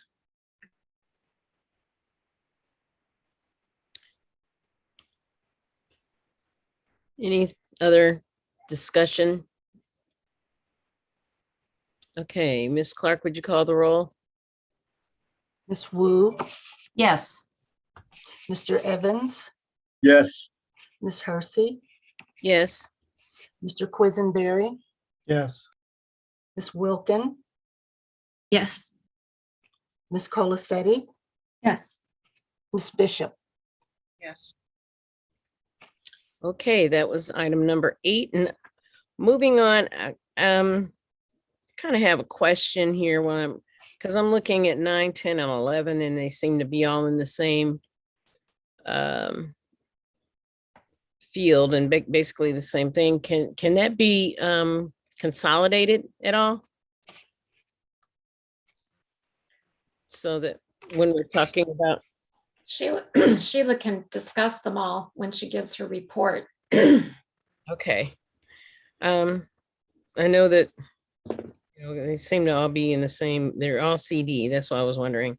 Okay, so we have Sheila. You're going to be discussing ordinances 2022-01004, ordinance 2022-01005, and ordinance 2022-01006. Yep. So good evening. Tonight I'd like to bring to you 3 city-owned properties that we would like to dispose of. I know Scott Tess came to you in the fall with some properties as well. These were funded through the grants program, so they don't require a public hearing and we can go straight to disposition. 704 North Broadway was purchased through CDBG and a blight reduction program through the state of Illinois. The lot has been cleared. It had a very blighted property on it, and it's ready for redevelopment. Habitat has shown interest in it and would like to take the property so that they can build a new single-family house on the lot. 1407 Wiley is a property that we got through judicial deed, and then it had a really bad leaking roof. So we used our CDBG funds to put a new roof on the property, but it does need extensive rehab. We reached out to First Followers and they have gone inside the property and would like to take the property and rehab it through their work program, as well as then use it for an affordable rental unit. And then the final property is at 1201 Beslin. The city has owned this a very long time. I know when I was still at Habitat, it was tried to be marketed to other people, but it's just such a small lot. And with the side yard and front yard setbacks, and then the placement of the driveway, as well as the large trees that are on the lot, it just is not feasible for development. And so the Habitat owner at 1203 Beslin has been caring for the property for the last 2 years and reached out saying that she would be interested in taking care of it always, that there won't be anything built on it, but it will be taken care of and maintained as it has been recently. So that's a quick rundown of the properties. Do you have any questions? Mary Alice? All right, I got my 3 questions. Sure. Number 1, I noticed that affordable housing is defined as 80% of the median family income. I realize that is, which is the definition of affordable housing. I know that depends on the number of dependents that you have. Yes. So for a family of 4, meaning 2 kids, do you have a rough approximation of what that amount would be? Roughly 65,000. That'll change again here in a couple months, but that's what it would be right now. So that would be 80%? Mm-hmm. Habitat typically builds for the 60% or less range, but they could go up to 80. So I just made the contract the maximum they could do. Okay, my second question is, I noticed the agreements include only 10 years of affordable housing, a guarantee, and is that some kind of, is that a stipulation in the funds, or is that something that we just typically do? Why the 10 years? It's the amount of funds that have been invested in the property. So, if you do one amount, it's 5 years. If you do another amount, it's 10, and it can go up to 20 years. So it's just the amount we've invested. Okay, all right. And then my third question is, I know that we've helped first followers in the past with some items that are related to housing. Have we ever sold houses with this intent of providing affordable housing to first followers? No, this will be the first time for them. They are at Choto this year, and they did rehab 2 units in partnership with a nonprofit owner. And it turned out very well. I talked to them about capacity, and they feel like this is one that they'd really like to own and start their own portfolio, so that people who are going through their work programs, they would have a place to stay. So does this mean that they have the funds to rehab it, or does this mean that they'll be using the Choto funds to rehab it? At this point, it may be both. They may come back to us at a later date for Choto or home funding. And it's certainly eligible, but they think they have some of the funding set aside. And like I said, they've got 2 years to do that. Okay. And then I guess my last question is, I noticed that it has to have an occupancy of 2024. So does the 10 years start in when they get that letter of occupancy? Yes. Okay. All right. Because it's the affordability period of the tenant. So, if there is a 2-year gap, like obviously Habitat, and I'm sure first followers, funding slowed down during COVID. We can't count that. We have to count it at the time it's occupied. Okay. Thank you. Any more questions for Ms. Dodd? Grace? I was wondering, and then I think I've just gotten the answer about the last property on West Beslin. I was having a hard time understanding why the property wasn't feasible for construction and why it would just stay vacant. But I think I'm understanding now that there's no structure there currently at all. Correct. That's correct. It's just a very small lot that has been vacant a long time. At least 15 years that I'm aware of. So it's probably much longer than that. Okay, so it'll just be like an extension of this adjacent property owner's yard, and they'll take care of the maintenance fees and pay property taxes on it, correct? Yes, yes. And they've been taking care of the maintenance. Like I said, the last couple years, they just didn't have the taxes. Okay. And then these are each being sold for $1, is that correct? Yes. Typical kinds of thing we do when we're selling it to a nonprofit or just getting it off the city's hands for maintenance costs. Is that correct? Yeah, it's typically what we do with our grant funding is because we can't gain a profit. So transferring them to be used for affordable housing or to extend, like you said, the lot at 1203 Beslin. That's why we do the $1. Okay, thank you. Mhm. Mary Alice? I'm sorry, I have one more question. So I noticed that one of the benefits was to put these properties back on the tax rolls. And I thought that non-for-profits didn't pay tax. Am I incorrect on that? So the First Followers House? They will have to pay taxes, and Habitat pays taxes. I figured Habitat did because it eventually goes to the person who's owning it, right, renting it. Well, there's a lot of dispute over that, but because they are an affordable housing developer, they are a nonprofit organization. Some habitats throughout the state of Illinois don't pay real estate taxes during their term of ownership. Obviously, when it turns over, they do. But our county, they pay. And I know when I was at Habitat, I tried to dispute it because it adds up to a lot of money, over a year's time. You're looking at $10,000 to $12,000 of vacant lots in real estate taxes. But I am guessing because of Habitat status that First Followers will pay taxes as well. Okay. All right. Thank you. Mary Alice, could you take the chair for a minute? Sure. The chair recognizes Sharice. Hi. Okay. Sheila, I just want to understand with the First Followers, they're going to be restoring the a home. Mm-hmm. And, yes.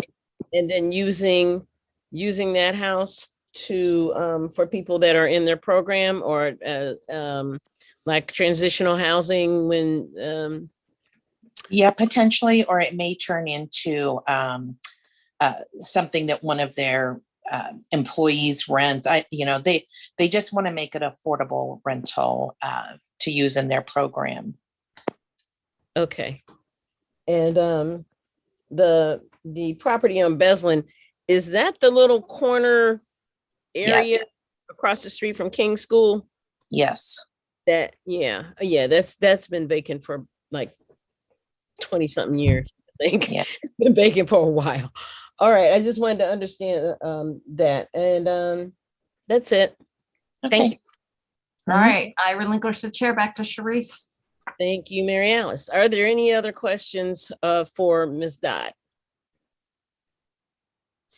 Okay, I'd entertain a motion at this point. One question. Is there any way that we can consolidate these ordinances together? Can somebody give me an answer on that? I think we could have a motion to ombuds them, but since we're putting them, if we put them on the consent agenda, they'll all be considered with the consent agenda. Okay, so yeah, why don't we think about that? Okay, is there a motion? Anybody? I'll move to send ordinance number 2022-01-04,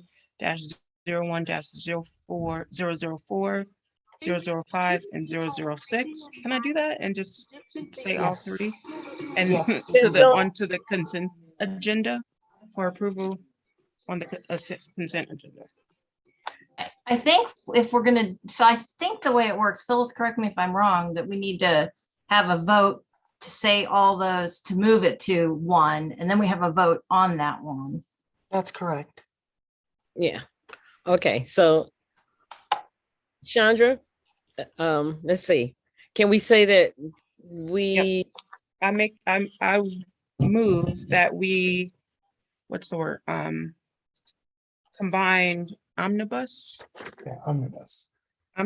the ordinances Ordinance number 2022-01-004, an ordinance authorizing the sale of certain real estate at 704 North Broadway Avenue. Ordinance number 2022-01-005, an ordinance authorizing the sale of certain real estate at 1201 West Breslin. And ordinance number 2022-01-006, an ordinance authorizing the sale of certain real estate at 1407 Wiley Drive. Is there a second? Second. Omnibus. James. Okay, so it has been moved by Chandra and seconded by James to omnibus the three ordinances. Is there any discussion? Okay, Ms. Clark, could you call? Oh, wait, Grace. Thank you. Just want to real quickly say that I appreciate supporting affordable housing and these nonprofits and kind of thinking strategically about city-owned real estate. I think it makes sense here. I think it's always cool if we can have like a pocket park or something, but I understand if that's not always feasible and how this works out in this instance. But just want to say that I appreciate community development's work on that and reaching out to these nonprofits to try and have these, especially houses that are sitting there not being used, getting renovated and made for affordable housing. Okay, is there anyone else that would like to discuss the omnibus? Ms. Clark, could you please call the roll? Ms. Wu, Yes. Mr. Evans, Yes. Ms. Hersey, Yes. Ms. Colacetti, Yes. Ms. Bishop, Yes.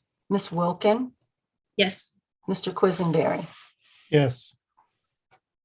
Okay, those three ordinances are now put together. Can I get a motion to move these ordinances to for approval to City Council? Consent agenda. Anybody willing to make the motion? I will make that motion that we put on the consent agenda, this omnibus, three bills that we just combined into one with a well, it's on the consent agenda, but recommendation for approval. And second? I'll second. Okay, thank you, Sandra. Any discussion? All right, Ms. Clark, could you please take the roll? Well, to tell you the honest truth, when you moved it in omnibus fashion like that, Mhm. it only takes the one vote to send it all. So the second nominations that you were making to send it in to consent agenda was really not necessary. So it's already down for consent agenda. Okay, is it also already voted? I'm not sure I understand that. You have to take a motion for the things to be considered together. Right, then you and have when to you take all a voted, when you motion- voted for omnibus, and you all passed that vote for omnibus, the one vote. That was you just to needed combine then- them, though. That was Beg your not pardon? to, that was just to combine them. That was not to send them to council with recommendation for approval. We do have to take the second vote. Okay, if that's what you want me to do, then I will do that. If that'll make you feel better. How's that? Okay. Okay. Ms. Wu, Yes. Mr. Evans, Yes. Ms. Hersey, Yes. Ms. Colacetti, Yes. Ms. Bishop, Yes. Ms. Wilkin, Yes. Mr. Quisenberry. Yes. Okay, we're done. It's seconded and moved on to City Council.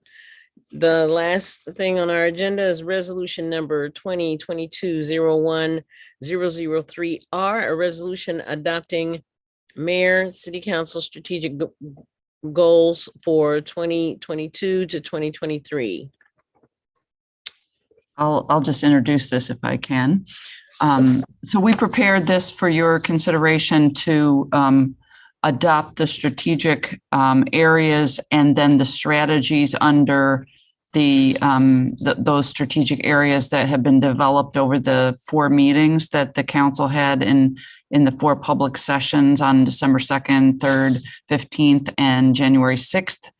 And recognizing that the action steps are a work in progress and will continue to be discussed, but we wanted to at least give you the opportunity to adopt a resolution going into the ARPA discussion, sort of formalizing where you are with your strategic goals.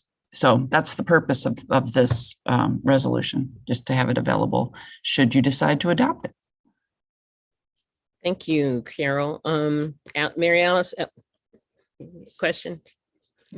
It's, I don't know if it's appropriate to say it at this time, but I unfortunately wasn't able to attend the last session. I had some family items to take care of out of town.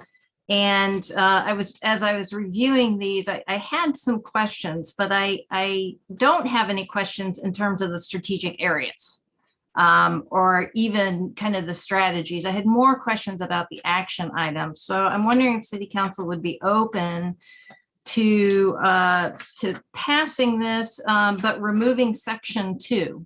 And section 2 goes over the action items specifically. So I just kind of wanted to throw that out there for conversation.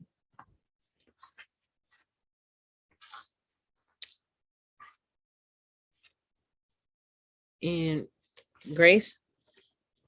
I had a lot of things to add that are maybe more discussion in response to Mary Alice. So I just want to say I have things to say on discussion part, but I don't know if there's other questions. I'll let go first. And if not, I'd be happy to make a motion. Okay. You make a motion to accept the resolution or make a motion regarding what Mary Alice said? Just getting a motion on the floor so that we can go into discussion. Okay. Is that, I still need to know if, is it approval for no recommendation for what? Not approval? I would actually move to keep it in committee. Resolution number 2022-01-003R, resolution adopting mayor city council strategic goals for 2022-23. Seconded. Who seconded? Chris. Okay. Any discussion regarding that? Mary Alice? So I mean, I think that there is, it would be good for us to pass the strategic areas and the strategy and leave up for conversation the action items at a later date. So I guess I can't make it, there's already a motion on the floor to keep it in committee, but I would like to see that rather than keeping the whole thing in committee. So I'm not going to vote for keeping it in committee. Okay, Grace? Thank you. I definitely see that point, and I think that there hasn't been any kind of disagreement about the 4 strategic areas. So I feel like that's pretty well established, and I think we can still go into ARPA discussions knowing those are the 4 areas. And I would be okay, I would feel comfortable passing those 4 strategic areas. My issues with the goals is I agree with Mary Alice that I would love more time to flesh out the action items. And I just have concerns that if we go forward with this now, we're not going to have as much attention to finishing the action items, which is what I feel like are the most meaningful part of it. I think that we just ran out of time just because that's the way of things for especially the #1 priority of community safety and well-being. I don't feel like I gave my full input yet. And I don't know that I feel like I've heard from all the council members about this yet. I feel like we just kind of overall left things at loose ends. And I think that some of the action items may impact some of the strategic goals. Like we eliminated a whole strategic goal area just because we eliminated all the action items. But if we add more action items, we might want to add one back. So I feel okay with the main strategic areas, but I would like to take more time on the action items and the strategic goals of it. I think that we can review them and look and make sure that they are reasonable, smart goals that we can actually try to accomplish and set a target date on accomplishing and milestones along the way. I would also love to review them again with that lens of racial justice, social equity, sustainability, and trying to incorporate our commissions more. So I think that there's more work that we could do on this.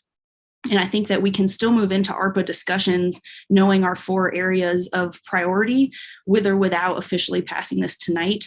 My thought on keeping it in committee is that it might give us a little more of a push to finalize the whole thing in those 3 weeks times, or if we need to defer again, and we can still move into ARPA knowing those 4 areas, but I would be open to passing those 4 broad areas tonight.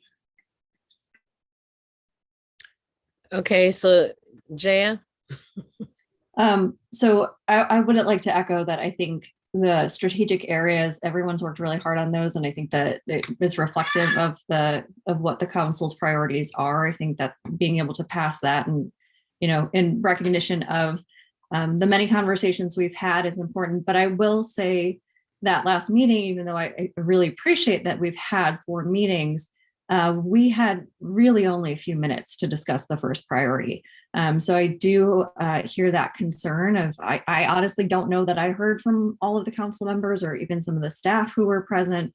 So making sure that there's time to, that priority is number 1 for a reason and is deserving of a lot of time and attention. So I would be in favor of giving more time to make sure that we are really thoroughly setting those priorities and setting them in a way that is actionable, that we can actually accomplish in this 2-year period. Okay, so do we need to amend Grace's motion then? To what Mary Alice was saying, and we instead of. Can I make a suggestion? Yeah. Please. Grace and Chris, you are the 2 people who, would it be possible to remove your motion and make a motion to pass it excluding section 2 and excluding the strategies? So that's just, that would be something I would suggest if you're open to that. Grace? Like I said, I would be open to passing just the 4 main areas, but I would feel more comfortable if we schedule a time to finish the action items. Again, my concern is just that if we pass these now, that it can kind of get pushed to the back burner. And I feel like this is a really important thing, and I want it to be able to have the time and attention that I think it deserves. So I would feel comfortable amending my motion to passing the 4 strategic areas without the action items or the goals, just the 4 areas overall. And I would feel more comfortable if we could try and set some kind of a scheduled time at a COW meeting and special meetings probably to make sure that we follow up on this, kind of like set a deadline for ourselves or a target date on when we want to have that finalized. And I'm not sure when that would be, and I'm open to input on that. I'm okay with that. Mary Alice, are you okay with that?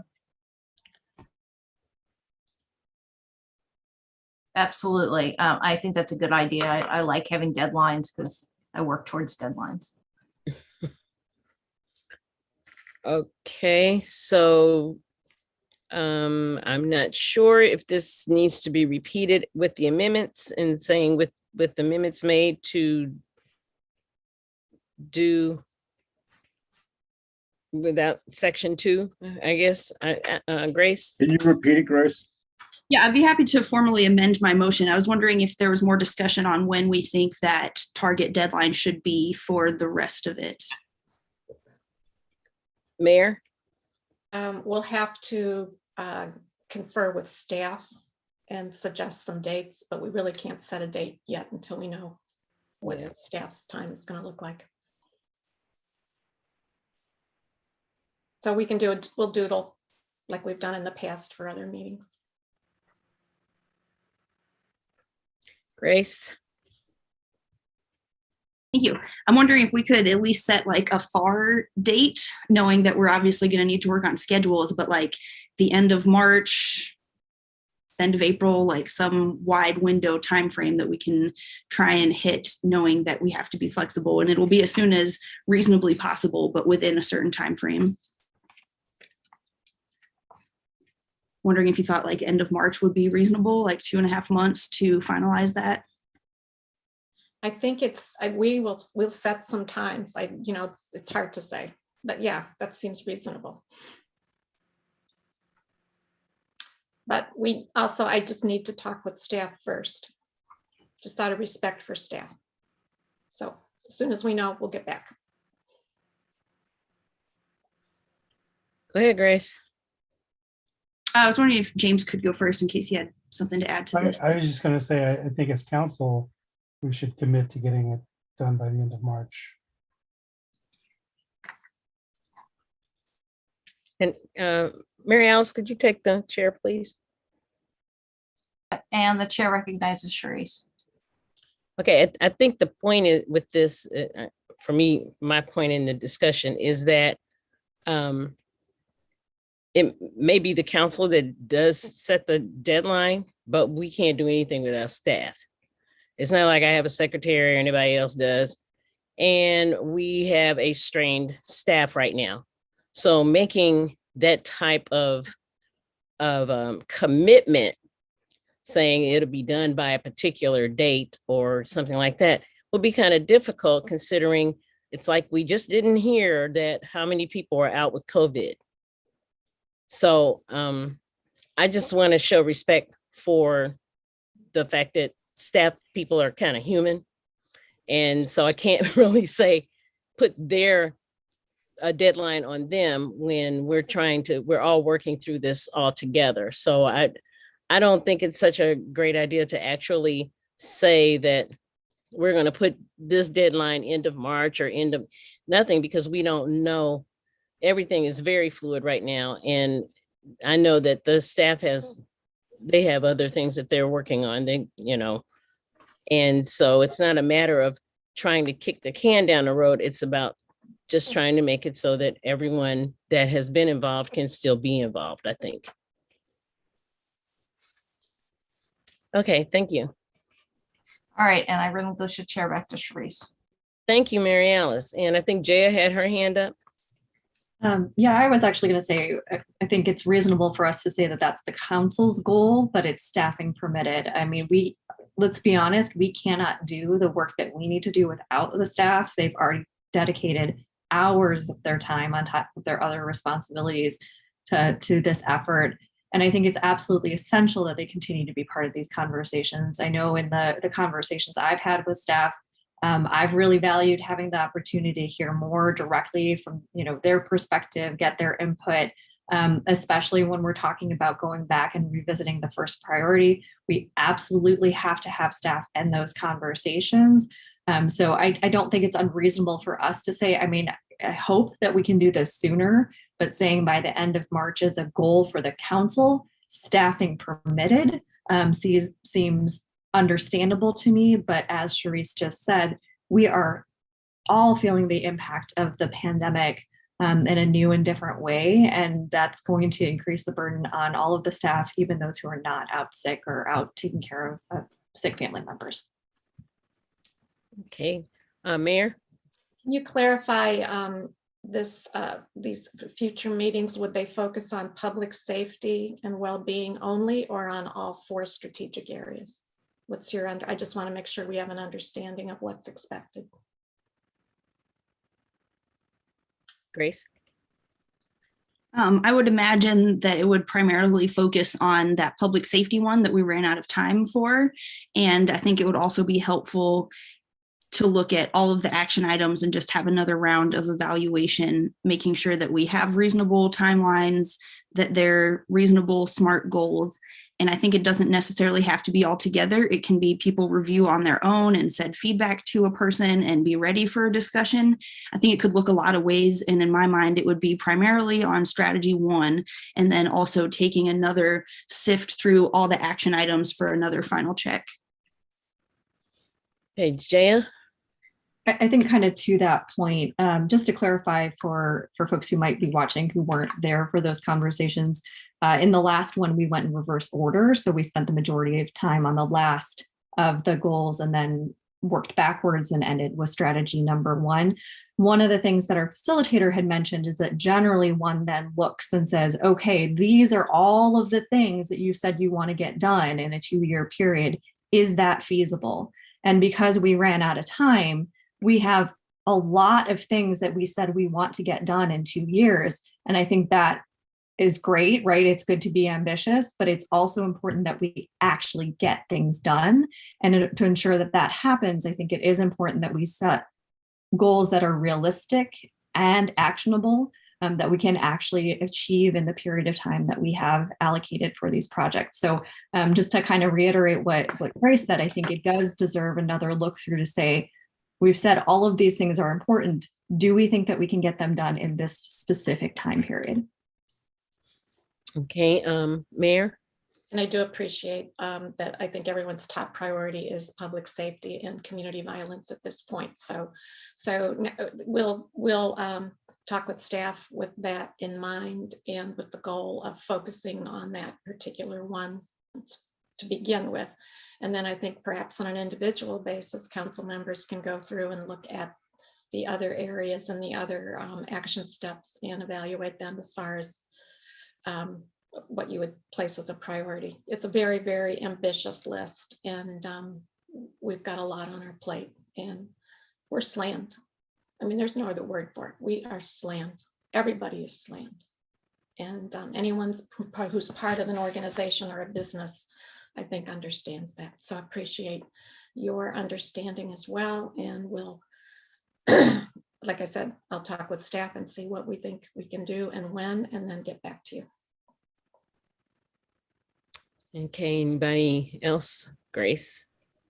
Thank you. So I would like to formally amend my motion and retract holding it in committee and remove to move these to council with recommendation for approval on the consent agenda, with the changes of only including the strategic areas. So just strategic area 1, 2, 3, 4, omitting the strategies and omitting the action items in those last few pages attached. So only the 4 areas, with the understanding that we will set a target of finalizing the rest of it by the end of March, staff and scheduling permitting. It's probably way more information than you needed, but there it is. I'll second that.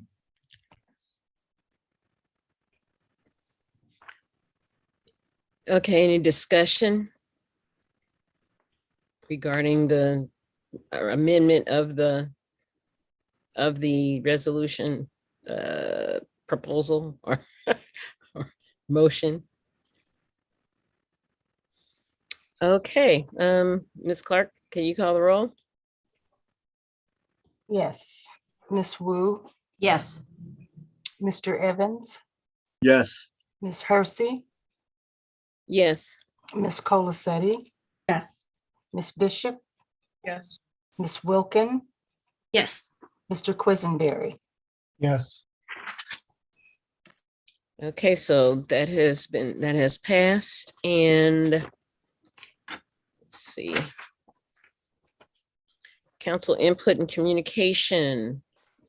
That's the end of our city business. Council input and communication, anybody? Chris? Yeah, real quick. Let's see here. So I had 6 things that I found that I've always not liked about the Aaliyah Lewis arrest.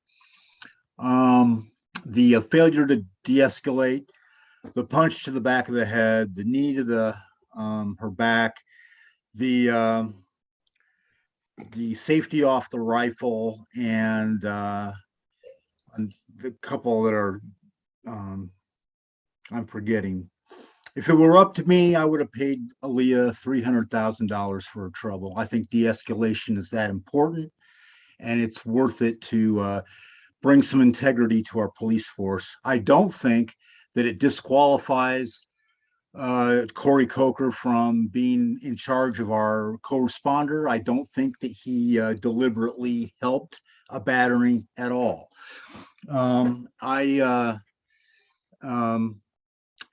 I think what disqualifies Corey Coker to be our co-responder leader is that he's a cop. And in this ignorant dreamer's belief, I would really wish that someday we would stop using the police to answer mental health calls.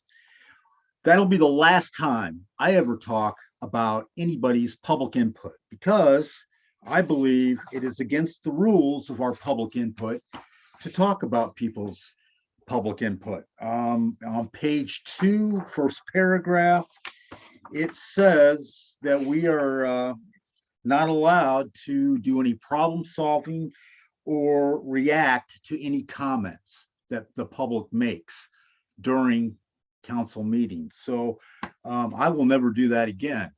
I really believe that yeah, I'm just going to leave it at that. We shouldn't be commenting on people's comments. If you want to talk to us, the public can call us or email us individually for our reaction to your comments. One last thing, I'm getting a lot of comments and constituent replies about when are we going to have discussions where the public can talk about the ARPA money. When will we have that, start those discussions? People are getting anxious. They see the city of Champaign moving their ARPA money out. Champaign County Board is moving their money out. When is Urbana going to do it? So I just want to say that we need to kind of, I don't know, set a date for that, set a goal for that. Thank you for letting me speak, and that's all. Okay, Mary Alice. So it was my understanding, at least from what Diane had said, that the RPC is going to come and give us a plan. So next week. So hopefully we'll have a better picture of what's going on with the ARPA funds next week. I would also like to publicly thank the Urbana officers and the Champaign officers who worked diligently on January 12th to arrest a couple of people who were involved in our unfortunate first murder of the year. And last but not least, I'd like to send my best wishes to the staff who are out with COVID or taking care of people with COVID, and I wish them a quick recovery. Let's see, anyone else? Grace.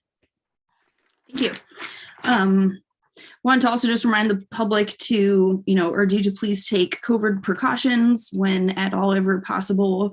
And I was wondering if we could also at some point have clarification about what's currently required in Urbana in particular, and maybe with the state as far as mask mandates or what's really in effect right now. I think that would be helpful. I don't really know what the situation is, so I imagine that a lot of the public may not either.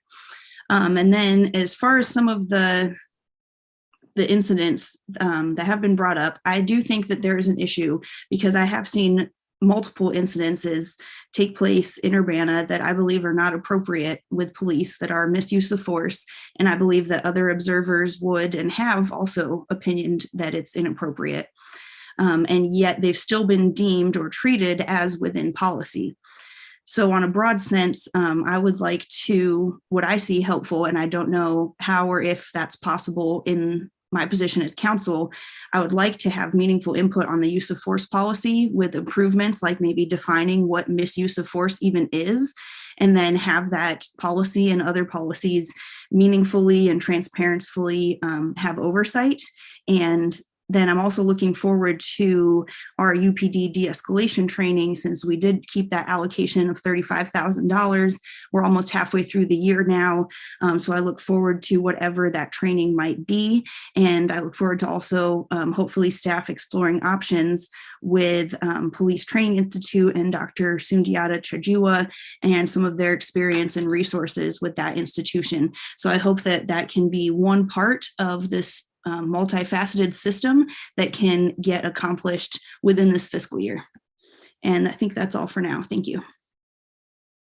Okay, James. Yeah, I too would like to wish our staff a speedy recovery. When I was in our meeting last week, I didn't realize I was about to get my positive test back that evening. I went through an experience with COVID last week. Fortunately, mine was mild, but if I was doing the majority of my work in person, I would not have been able to perform my job for the majority of last week because of COVID, much like if I had had a severe cold. So I urge everyone to take precautions. I was not in a place the 3 or 4 days before I turned positive where I felt like I was unsafe. I was constantly masking. I was keeping my distance from people, but nevertheless, this Omicron variant gets through. I was also vaccinated and boosted. So be careful out there. And for those of our staff who are working through this, both the illness and the implications it does for work and family, I hope you have a speedy recovery. Okay, Mayor.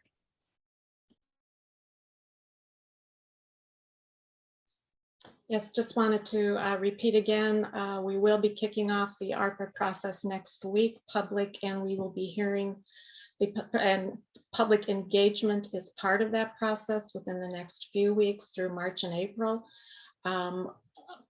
Most people may not know, but when the final rule for use of the funds was just issued the first, I think, January 6th.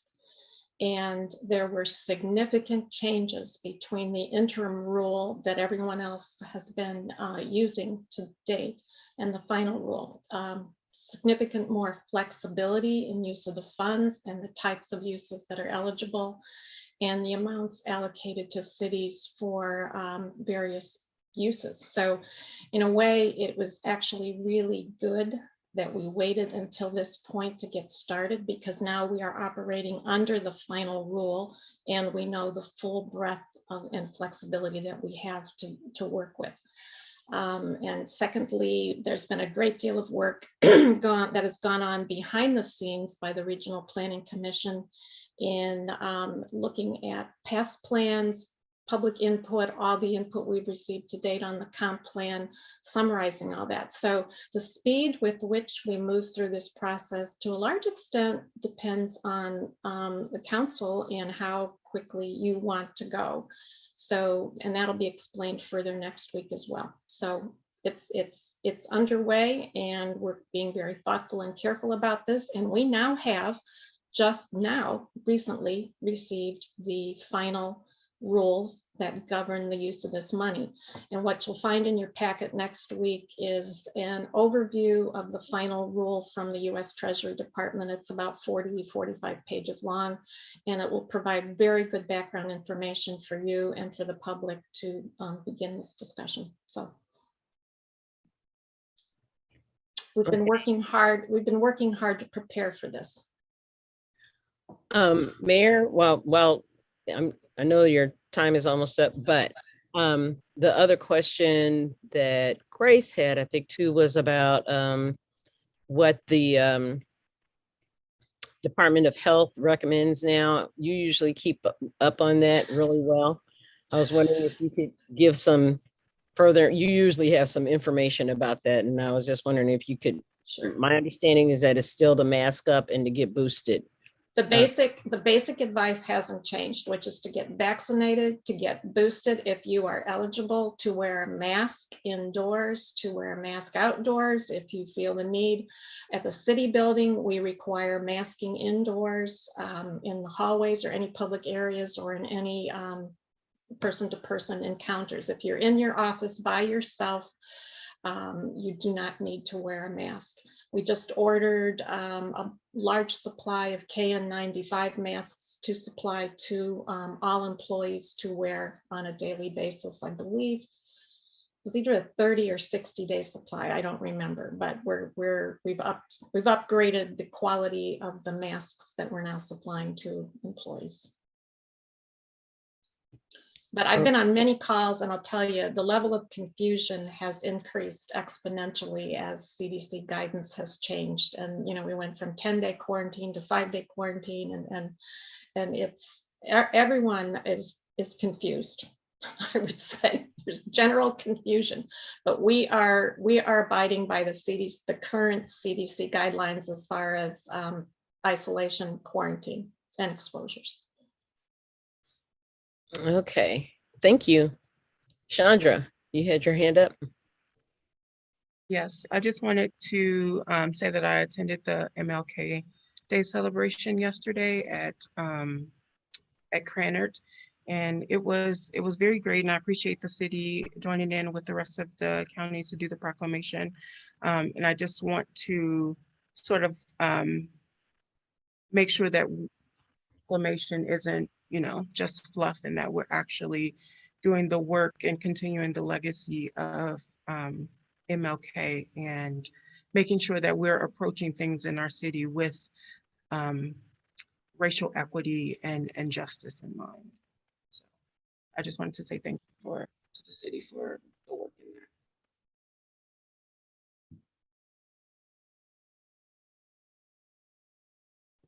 that. Are there any more, is there any more input or communication that needs to be? Okay, well, with that in mind, this meeting is adjourned. Our business is taken care of. Thank you. Good night.